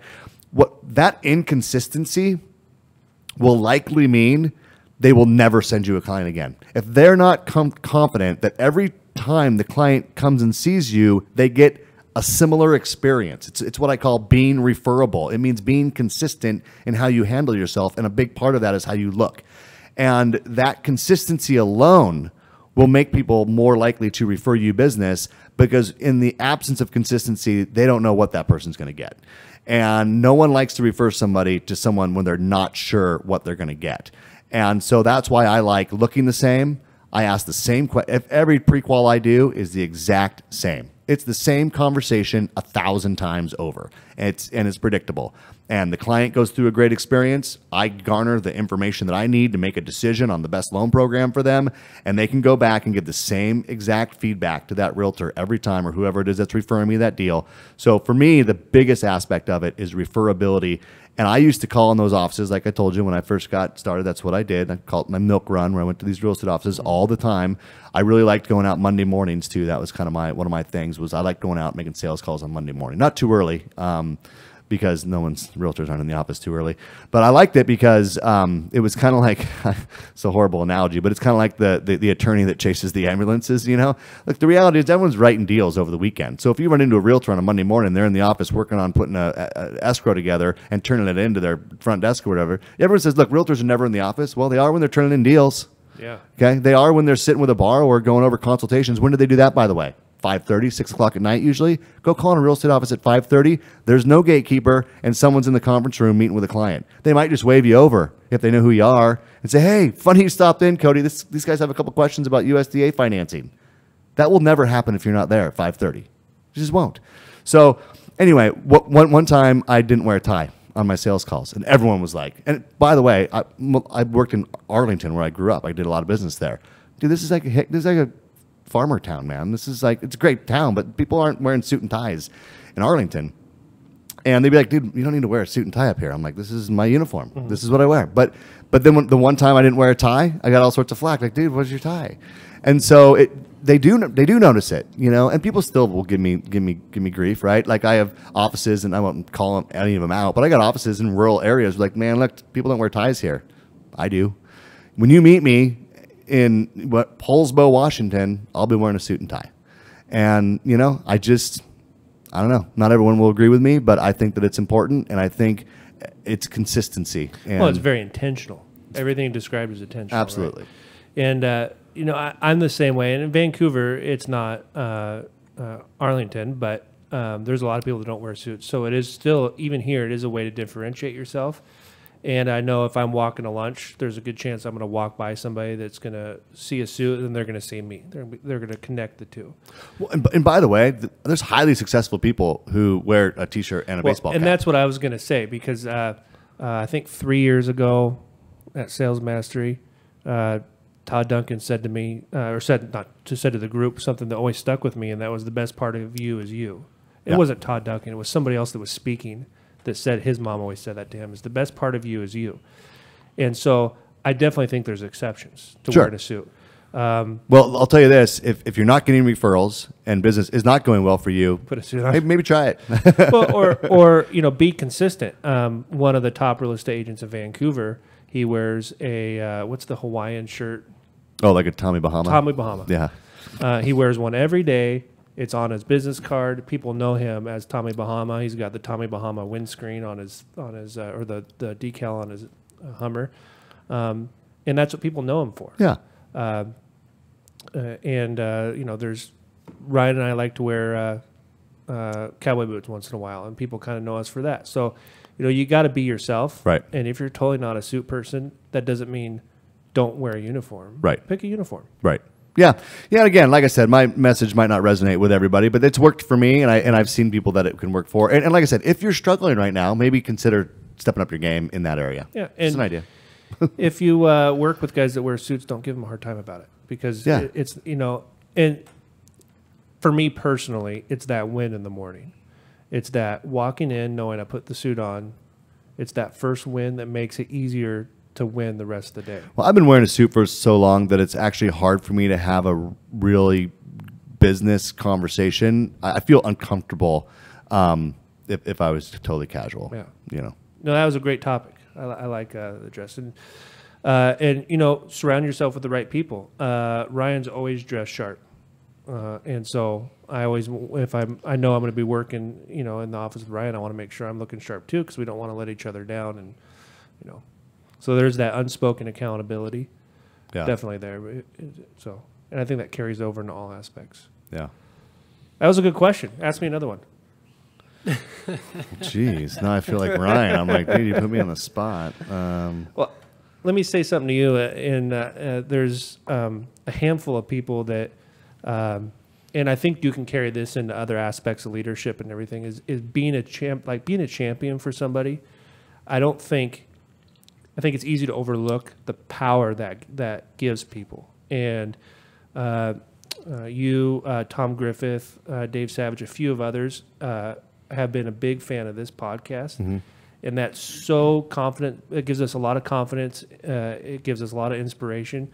And so I just want to say thanks. When you send me a picture, and this is just for fun. Yeah. This is like, I enjoy, Ryan and I enjoy these conversations. Yeah. And I think that there's value in these conversations. But when I get a text from you at 10 o'clock at night and you're taking a picture of your big screen with our podcast on, man, that makes me feel great. It's a big screen, by the way. Do you know how big that screen is? No.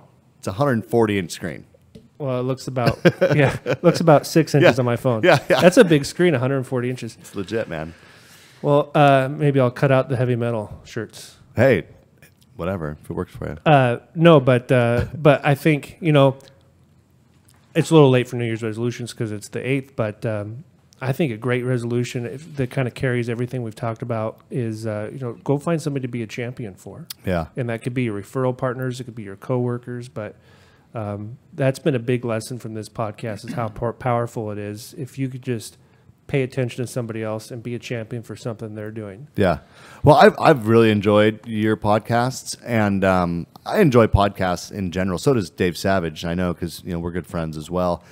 And I like the fact it's really hard to get to know someone in a 3-minute soundbite, and we spend our life in sound bites. It was bad enough when it was on the news, but now it's in Facebook and it's everywhere else, and Instagram. I don't have an Instagram account. I do, but I never use it. Everything's a soundbite, but to really take some time and get to know somebody, I enjoy that a lot. And so I'm glad you're doing this, and I've enjoyed it. So, yeah, I appreciate you having me on, too. No, it's been a long time coming. We've been talking about this for a while, and so how are we doing on time? Good. Well, thanks for coming on. And just thanks for being a sounding board and somebody to brainstorm with and grow part of our market together on opposite sides of the fence. And yeah, it's funny you mention that because it's so interesting, especially like a guy in my position where if I'm talking to a loan officer, like the default assumption is I'm recruiting that person because that's what I do for a living. But man, that is not my goal, right? My goal is to have relationships with as many people as possible. And if the time comes in their life where they feel like they need to look at other options, I'm someone in that conversation that they consider because they're probably talking to more people. If you're going to make a move to a different company, you're going to talk to multiple people. I just want to be one of the ones that people consider, right? Yeah. So that's really my motivation, is to really get to know people, because at the end of the day, you're never going to call someone you don't know. So it's a totally different approach. I feel bad for recruiters because we have really good recruiters, but man, that's a tough grind, right? I don't feel like that's what I do. I feel like I build relationships, and if opportunities present themselves and people want to talk more about our business or our company or whatever and how it may be a fit for them, that's kind of the end goal. So it's almost like it's really not a goal. It's kind of what you do when you make sales calls too. Now, I think with a sales call, like calling on realtors, for instance, I do think there's some specific scripting that you need to learn to where you can convert a relationship into a transaction, and then a transaction into a loyal fan, like a raving fan of yours. But you need that at bat, and at some point you need to ask for it. And so I think it's a little different in that. But most of prospecting is relationship building.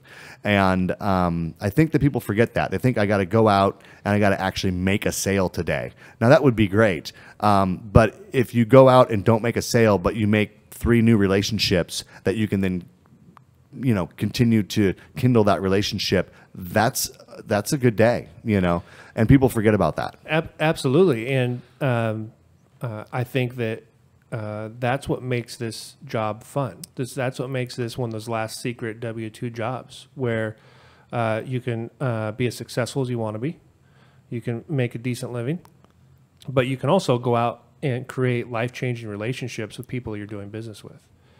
And surround yourself with it. You can hand select the people you want to do business with, and you can surround yourself with those people. And Ryan and I, we talk a lot about this on the podcast, is one of our focuses in 18, and it kind of wasn't intentional, was to really have a coaching relationship with the people we do business with, working on business planning and what can we do to make them more successful, and then what can they teach us to make us more successful. And that's been a lot more fun. And you can do it with your competitors. Some of I have really good relationships with loan officers that work with other companies, and we talk brainstorming and we talk business development and what does your 2019 look like. And so. Yeah. Well, there's been a lot of people over the years that, I'm just friends with, but then situations change, their company sells, or, who knows, lots of things happen, and people need to make a change. And like I said, you want to have friends in this business, and it's not always about trying to get someone to quit their job and come work for you. Like, get over it, man. Just like spend some time getting to know people. Yeah, exactly. You never know you're going to meet that could change your life forever. Yeah. You still talk with Todd Duncan? I haven't. So I had a really unique opportunity right after Todd was working with Prospect as their chief education officer or something for a while. Anyway, so I'd reached out to him and wanted to do something when we were at Mortgage Advisory Group and figure out how to kind of work with him exclusively. And he wasn't able to do that because of his relationship with Prospect at the time. But as soon as that ended, we did have an opportunity to work together, and we put together a package where he did a couple live events. I think I was there during that time. Yeah, probably. We did some live events, and then we did some like bi-weekly coaching calls that were like video WebEx coaching calls. And then I had the opportunity to coach with him one-on-one actually for that year. So I got to know him a lot better personally. And that was fun, did Sales Mastery for me, not only just that first time I went, but there was a few other key years where I went to Sales Mastery and I was in the mindset to learn and grow. Yeah. And dude, I like doubled my business literally within a few months of going there. Now, there's other times I went there and I goofed off and I partied and I didn't learn crap, probably was at the pool the whole time. So you can't just say, oh, I went to Sales Mastery and I'm going to kill it.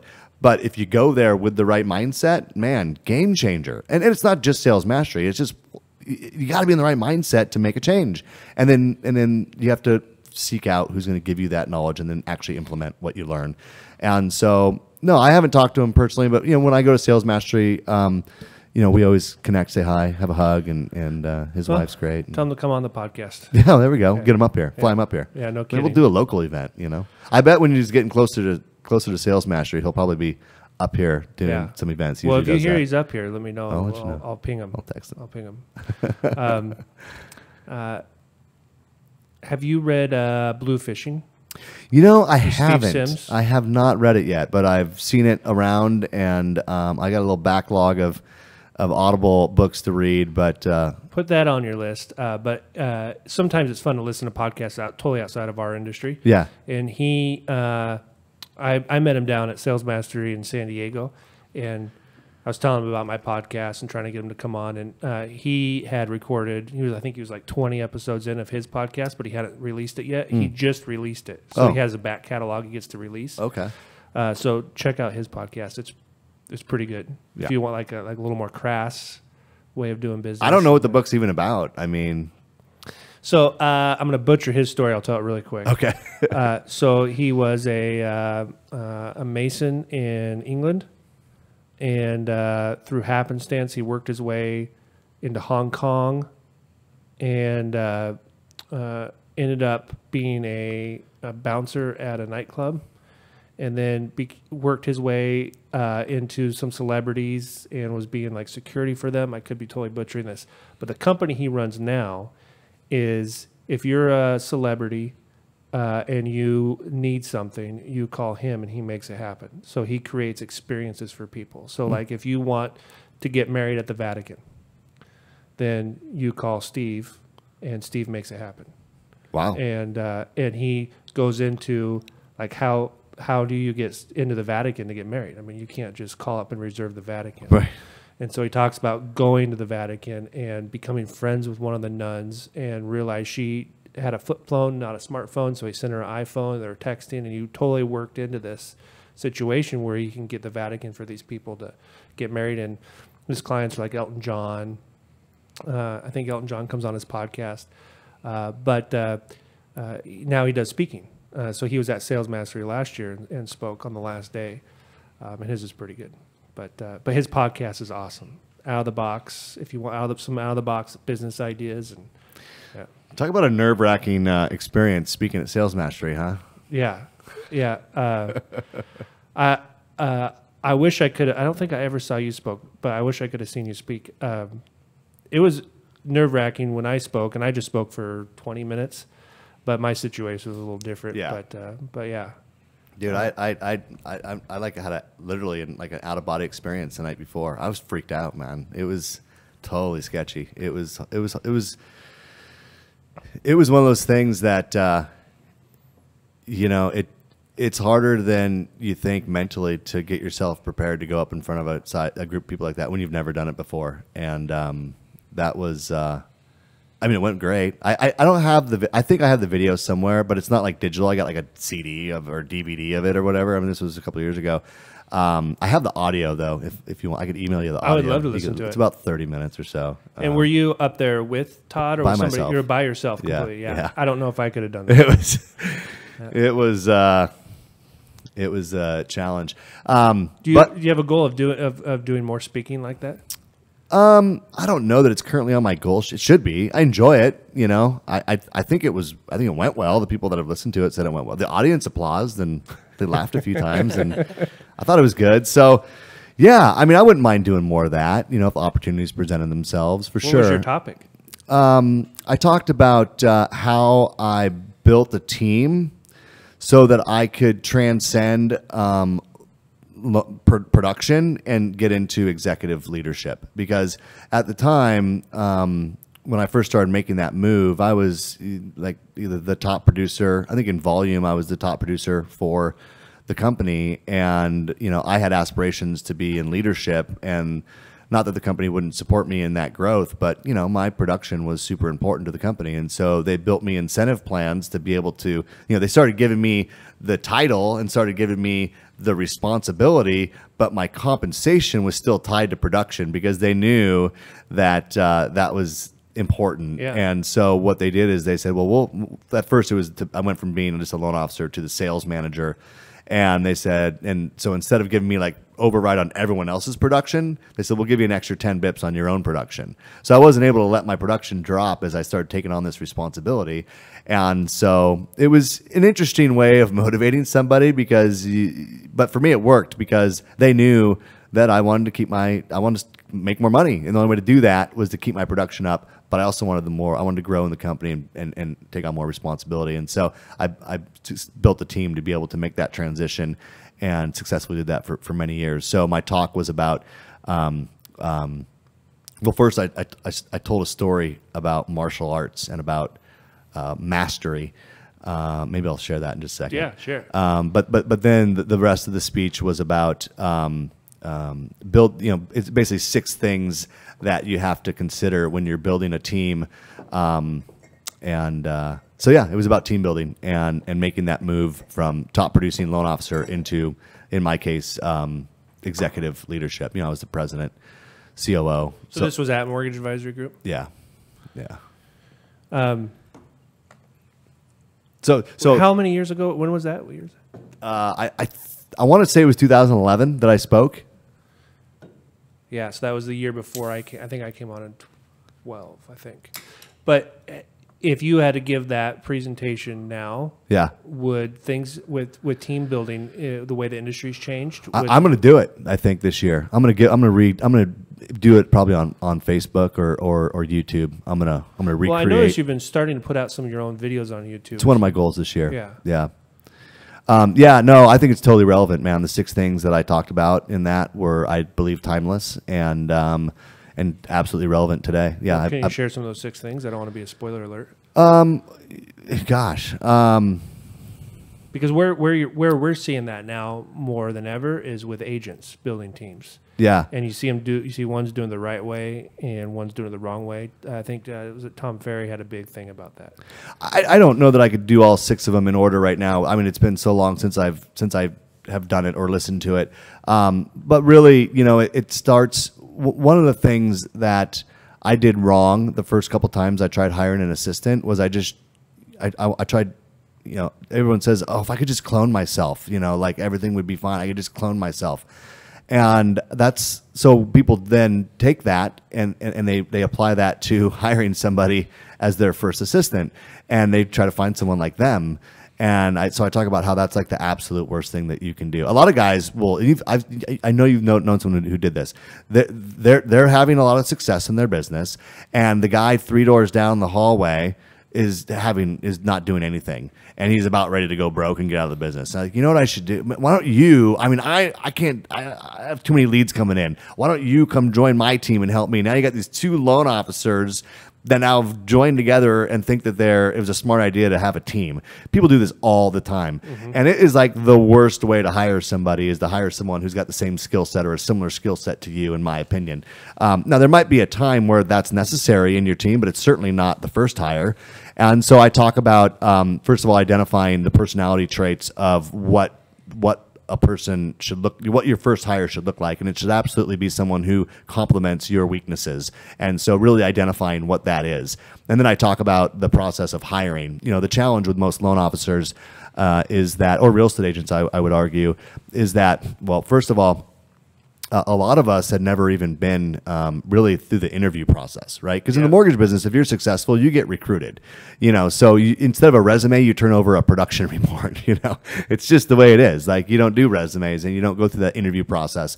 So most people are now all of a sudden in this position where they have to hire somebody and they've just never even been through the process themselves, and they're just not good at hiring people. So I talk about how, you should definitely get with your HR department and see if there's a series of questions that they always ask, interviewers, and educate yourself on the interviewing process.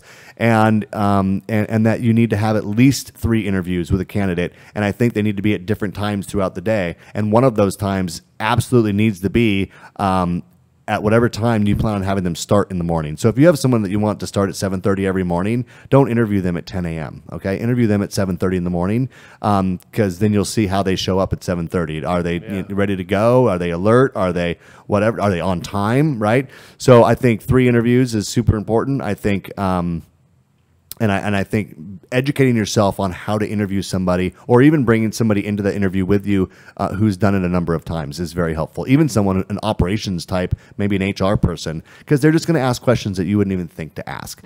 And so that part of the process is super important. I think that, in my opinion, your assistant should spend like the first 30 days on the job just learning how you do things and understanding your personality and how you communicate with people, and allowing you, don't really have a huge expectation that that person's going to come in day one and actually bring lift to your business, because that's asking way too much of them, and it makes them too focused on having to produce results for you immediately versus learning your personality, because look, they're going to be an extension of you. They need to understand your isms. They need to understand how you think about things. When you have problems, how do you react to them? What kind of support do you actually need? So I think that first 30 days is the worst time to try to get them in the grind. I think they need to sit back and watch and take in. I think they need to shadow your processor. I think they need to shadow an underwriter for a day or two. I think they need to, see how your company functions, for them to really be good at what they do. And so many people get started and they immediately start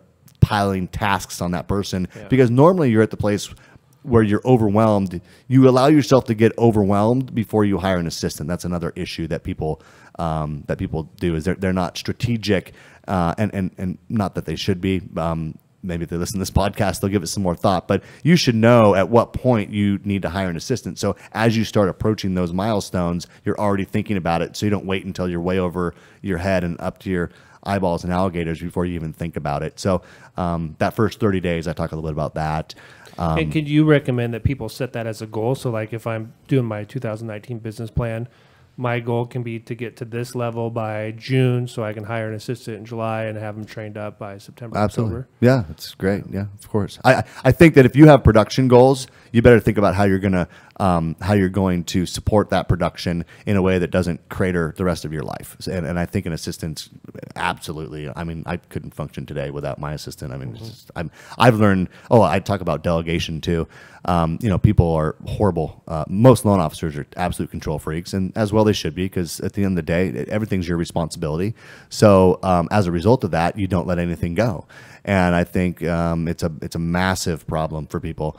And I wasn't good at it at first. The only reason I became good at delegating is because I literally was so busy with additional responsibilities I was taking on, and my business continued to grow, that I had no choice to delegate things I was uncomfortable delegating. Otherwise, they wouldn't have gotten done. I just simply did not have enough time in the day. And so my hand was forced, but then I learned how to embrace it and do it really well. So I think if you can be intentional about that up front and identify the parts of the process you don't want to do and how you're going to have someone else do those for you, assuming that they're tasks that can be delegated, I think is super important. And then the second part of delegation is that when you delegate something, I think people forget that you're only delegating the task. You don't get to delegate responsibility. That's not a thing. What do you mean? Well, what I mean is ultimately, if it's your responsibility to get it done, you can delegate the task to have someone else do the task. But if they drop the ball, it's not their fault. It's still your fault. And so you have to have systems in place, redundancies in place, so that when you delegate something, there's a follow-up process that takes place, because it's not acceptable to say, I delegated this to you, Cody, and you didn't get it done. And then when the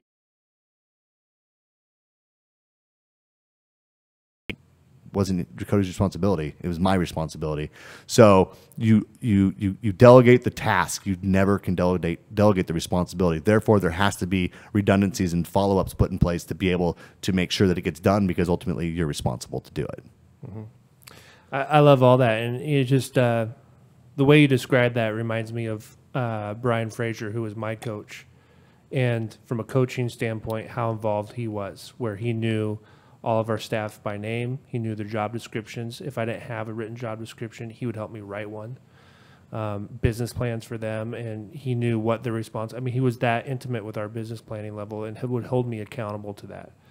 And so I think that if you're lucky enough to find a coach that is that focused on your business at that level, you got to pay whatever it is and go full in. Yeah. Yeah. For getting that type of coaching, because we're salespeople, we're not managers, right? Yeah, spending money on coaching, that's a whole other conversation. So that was most of my presentation was those 6. I think that was maybe 5 of the 6. I don't even remember what the last one was, and I'm not going to give it to you anyway because you steal my thunder. I'll steal it and go ask Todd Duncan if I can do a presentation. So I talked about mastery. Okay, this is an interesting concept. At least in my mind, it's an interesting concept. So, and what discipline, martial arts, were you? Karate, Shitoru, which is a traditional Japanese. It's Okinawan karate. And I got started when I was 10 years old. So my best friend at the time was a brown belt, which is almost right before black belt. Yeah. And we were in 5th grade, and he was already a brown belt. So, but I worked out, So a lot of kids, they have their buddies and they play basketball every day, or they play, whatever. We did karate every day, so that was what I did. And I was all in, man. 6 days a week. I went to multiple classes a day. I did competitions. I went to Junior Olympics in 2012. I mean, I was super committed to it. It was just what I poured myself into for many years of my. When did you go to Junior Olympics? I was 12. You were 12. 13, wow. Somewhere in there. So mastery. Okay, so I'm at sales mastery, right? And so I thought it would be good to talk about what does mastery really mean. And so I told this little story in my presentation at Sales Mastery, and I explained what mastery meant to me. So I'll give you a little idea of what that sounded like. So I remember when I first started karate, like your very first day, you're a white belt, and you probably don't even have a gi or a uniform yet. And you go in there and they start teaching you what they call the basics, right? And in my style of karate, and I'm sure it's fairly universal, but the basics that we learned day one were your blocks. So you do down blocks and rising blocks and outside blocks and inside blocks. So you do these blocks and you start learning these. And they're really, they look simple, but your body's not used to it, right? So your arms go in crazy directions and you're like, this is really weird. But then you kind of figure it out, after a couple weeks of going. And then you go, okay, cool. Like that was cool. And then you start learning some really basic kicks, front kick, roundhouse kick, side kick. And these are your basics, right? And then punches, you have there's like 5 different punches, and you learn those. And then once you kind of get all that down, and now you're probably an orange belt or a yellow belt or whatever, and you're like, okay, so I learned the basics. Like, now when does the Jackie Chan shit happen, Yeah. When do I get to, like, dude? And what you realize pretty quickly, unfortunately, is the basics never go away, man. It's like every day in class, you do your basics. And it doesn't matter what belt you are or how long you've been doing it. And when you're at your black belt test, I'm a 2nd degree black belt. When you're at your black belt test, like half of the test is basics. And you're like, I just don't think people think about that when they get into something like martial arts. Like, you think it's going to be fancy. And there are parts, you start learning flying side kicks and, katas that I got cool jumps and spins. And there is some of that, but the basics never stop. And then fast forward, right? So you get your black belt, and then you're at least in our style, you were like a probationary black belt for a year. So you weren't an actual what we call a shodan or 1st degree black belt until a year after you actually tested for your black belt. And then if you want to test for your 2nd degree black belt, then you have to wait 2 more years to test for that, and then 3 more years to test for your 3rd degree, and so on. And in our style of karate, and all the way through, every day, every class, you spend the first 20, quarter of the time or a third of the time doing basics. And it never ends. And then you start learning katas, and they're more intricate, but they're just a series What's of... a kata? It's a form. It's a... it's a series of movements all tied together. It's a series of basics tied together into, an arranged format. And so it never goes away. And so, But in order to be considered a Shihan in karate, which means master, you have to be a 6th degree black belt. So it would take you, I did the math in my speed, I forget, 22 years or 24 minimum. That's assuming you went to every single rank test that you possibly could along the way, which people don't do. And all the way along, you're just doing your basics. You know, you're wax on, wax off, right? And that never goes away. And that's when I hear someone say mastery, to me, it just means, like we talked about at the very beginning of the podcast, a never-ending, relentless, discipline that you have to do forever. And that's what mastery is. And to me, that's what it means when I see it, that word. And so I talked about that in my speech too. And I still feel that way today. What a way to circle back to the beginning. What a great way mentality to be in of how do I keep my heart in what I'm doing when it feels like a grind. Yeah. And it's because I think you just summed it up perfect. That's how you do it. Because if I'm going to become a master, if I'm going to become the best I can be, I got to get to work at this time. I got to call this many prospects, this many agents, and you got to do that every day. And Aaron Coker, who's going to be coming on the podcast, I think he's a great example of that. I mean, here's a guy doing $6-7 million a month, and he has his lead tracker. He's a core guy. He's released himself to the core. Doesn't 100% in. And he's not doing anything fancy. Yeah. Yeah. It's basics, man. It's so easy to let something exciting like I'm going to go do my own website, or I'm going to go do this, and I got this great idea from Sales Mastery. That's exciting, right? And I think a lot of people, including myself, let those distract them from the basics. Yeah. Well, again, the shiny things, right? I mean, those are fun. Yeah, like you said, it's new, it's exciting, and here's the other thing about those things, though. They take planning, and that planning is a stall tactic. I'm planning to start planning so that I can maybe implement. It's just way too much planning going on, in this world, and less, not enough doing. So yeah, I think that's the other problem with these things. I heard you tell the story about even getting this podcast going. You can talk about the equipment that's needed, and then we need lights, and we need a venue, and do we need golden microphones? I don't know. If you want Ryan McCracken to help you with your podcast, you do. I think they're awesome. It's like your signature.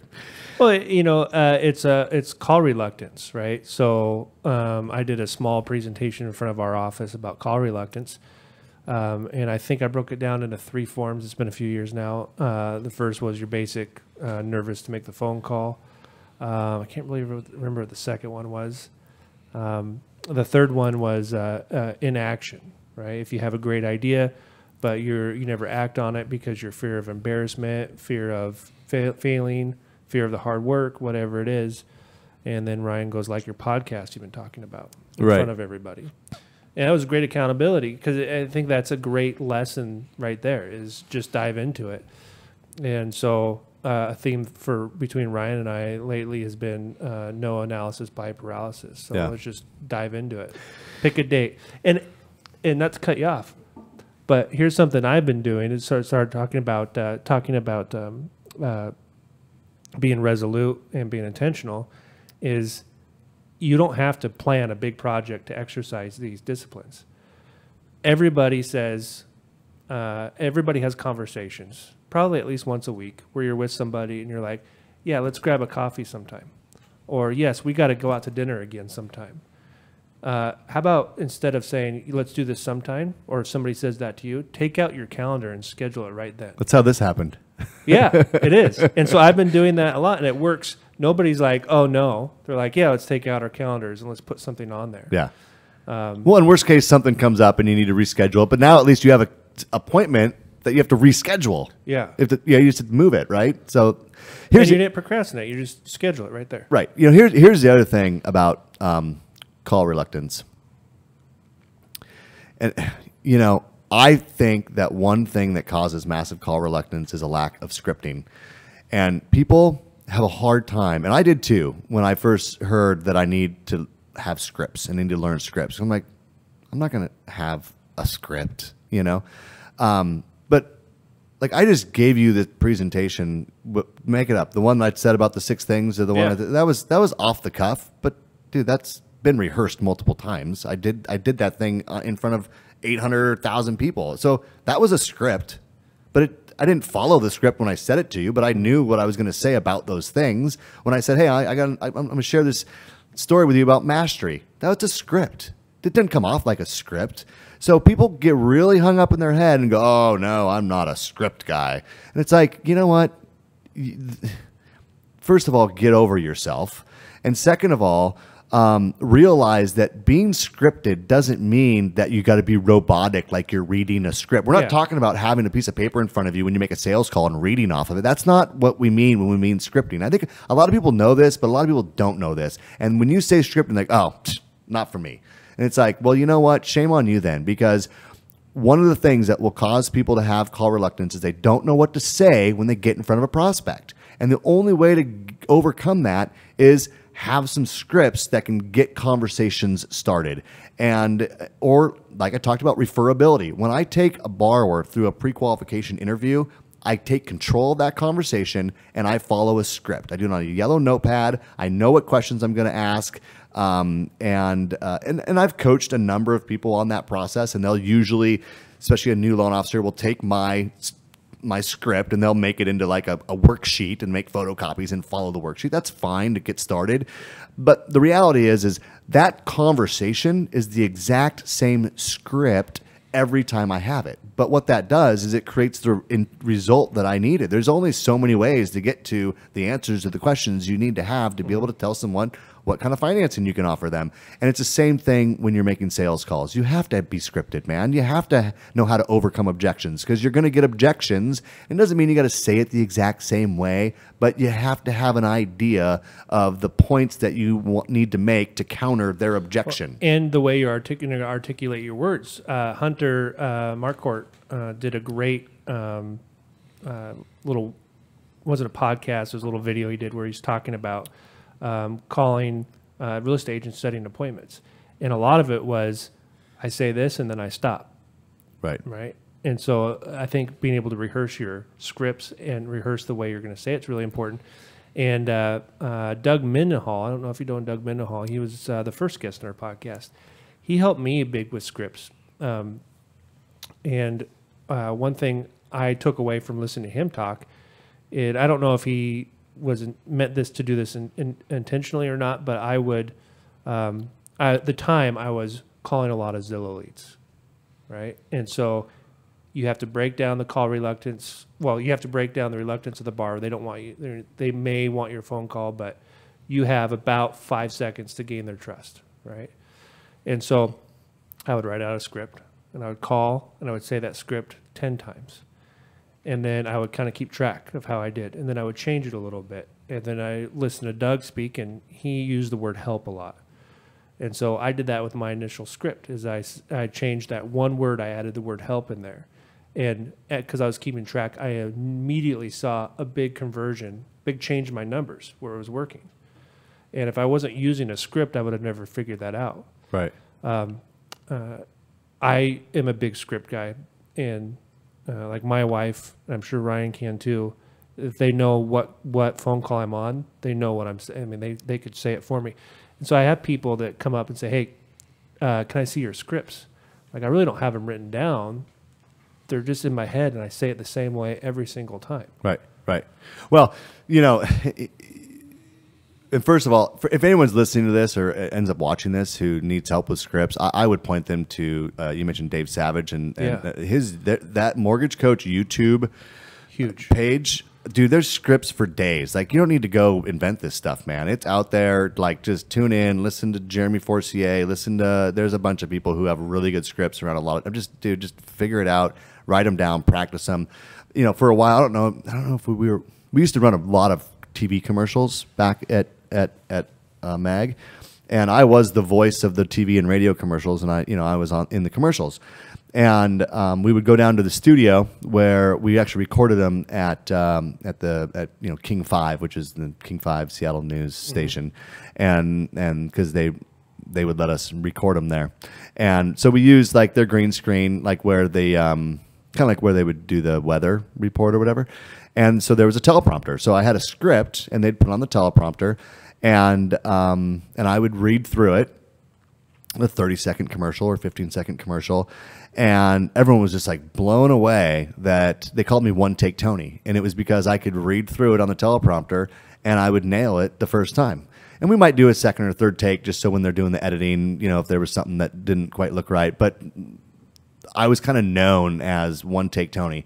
And I was like, man, how can you just read off a teleprompter? I'm like, are you kidding me? Like, you don't think that the night before or the 3 days before I had that script in front of me? I mean, if I pull up my voice notes on my iPhone, I could probably show you 3 or 4 samples of my Todd Duncan speech from 2011 that are in my notes that I did on my back porch, in front of a mirror, whatever, before game day. And this is one of the laws that Todd talks about. It's I forget which law it is, but basically you got to practice before the game, man. And so people go, man, this just comes natural to you. You can just do. It's like, no, dude. I stressed. I stayed up last night. I read the script. I recorded myself. I listened to it. I critiqued myself. I got to know, the words and the best way, the cadence of my speech to make it tie together and get the point across in this short little soundbite. And that's practice. That's rehearsal. That's that's behind the scenes. And this is the same thing loan officers need to do. If you're going to get on the phone or if you're going to go meet with a realtor, this is your 30 seconds, man. This is your commercial, but it's live. And you better be prepared for what you're going to say during that and be ready for some curveballs and be ready for some objections. But that's the work you put in behind the scenes. And by the way, this isn't the work that you do between 8 and 5. That's the time you're prospecting. That's the time you're working on your pipeline. That's the time you're doing your actual loan stuff. This is the kind of stuff you do in your car. This is the kind of stuff you do on your back porch in the evening when you get home. This is the stuff that you do in the morning out, before you go to work in front of the mirror. You read through your script a couple times and be prepared for it or whatever. And that's the difference between people who are high achievers and people that make up excuses why it doesn't work, is because what they don't realize, the guy that's actually doing it has put in so much more work that you don't see, and it's so true. And all the time people would give me credit for that and be like, oh, you're just so good at that. And I'm like, no, dude, practiced. I'm a big Darren Hardy fan. And when I was doing his 12-step module, I had this Post-it note on my monitor that said 99% of what I do sucks. Is that what it said, or it sucks? Ryan hated it. He goes, "Dude, that's such a negative Post-it."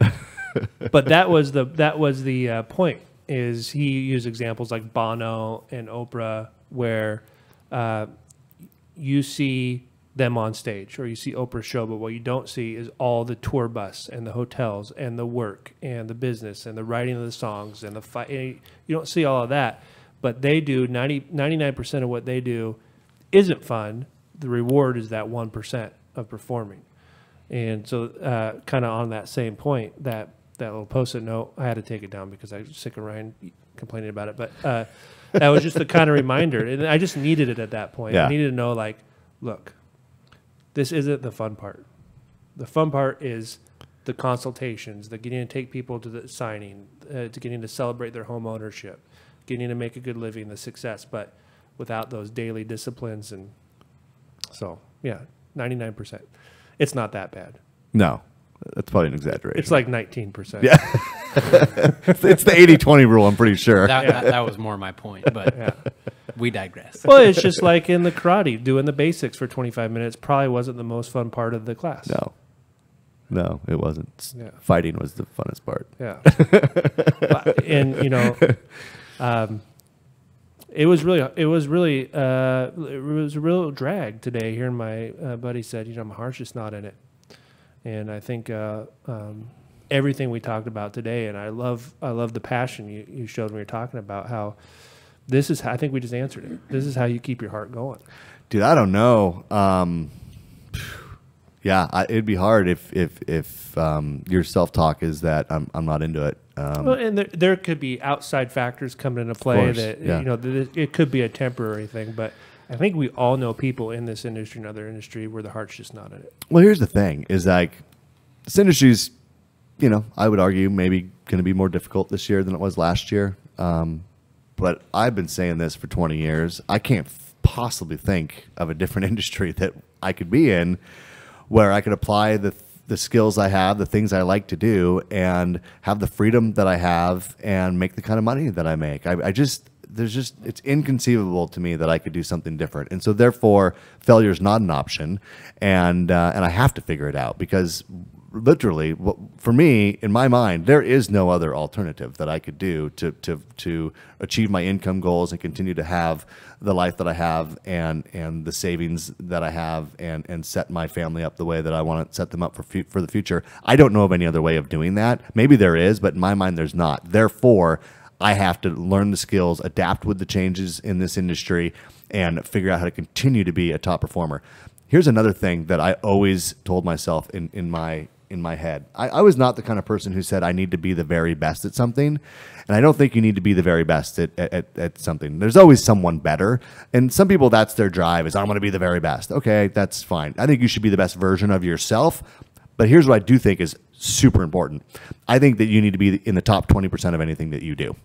And that Pareto principle, I was joking about it, but it absolutely applies here, is that as long as you're in the 20%, whether that be the top 20% of your office, the top 20% of your region, the top 20% of your company, top 20% of people in the industry, if you're in the top 20%, you're going to make it for sure. I mean, you're going to have pretty amazing success all the time. And I apply that to pretty much every aspect of my life, is that I don't need to be the best at it, but I need to be one of the top 20% at whatever it is that I'm doing. And I need to dedicate enough time to it to be in that category, or I shouldn't even be doing it, and that's served me well in life.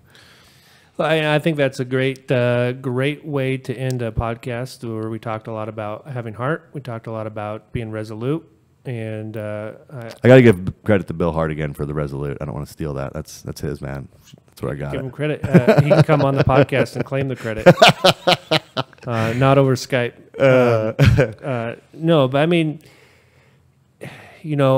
I'm starting the year off full of gratitude for a lot of things, for the people I work with, for the opportunities I have. But I just think, and we talked about this last night. I spoiled it and told you I might ask you, why is success important to you? But there's not a lot of careers where you're given the freedom, not just to do what you want, but freedom to succeed and grow in business without having a 10-year doctorate, right? And we're not doctors. We didn't go to school for 8 years, but we are not held back. If you're with a company that's going to support you, with people that are going to support you, there's no glass ceiling. Yeah. And I think it's going to be a good year. Well, not only that, is that you don't have to, you get to be an entrepreneur without the risk. Exactly. That's amazing. That's amazing when you think about it. You get to be an entrepreneur with no ceiling, and someone else is putting up with the risk. Yeah. That's huge. Yeah. So thank whoever owns your company that you work for, because they're the ones putting their life on the line, man. Well, good. Let's do this again sometime. Anytime, man. Love having you on. Ryan, do you have anything? No, just follow us on Instagram, Facebook, YouTube. Give us some likes, shares, comments. We appreciate it. It's how everybody, it's how our podcast gets around. We got some more guests coming up. It's been, we went on a little bit of a hiatus there over the holidays. But yeah, Aaron Coker is, I think, up next, and going to Safari Club, hoping to meet some cool guides and stuff that maybe can come on. So yeah. All right, everybody. See you next time. Thanks for having me. Thanks, Tony. Take Appreciate care. it. Bye, See buddy. ya.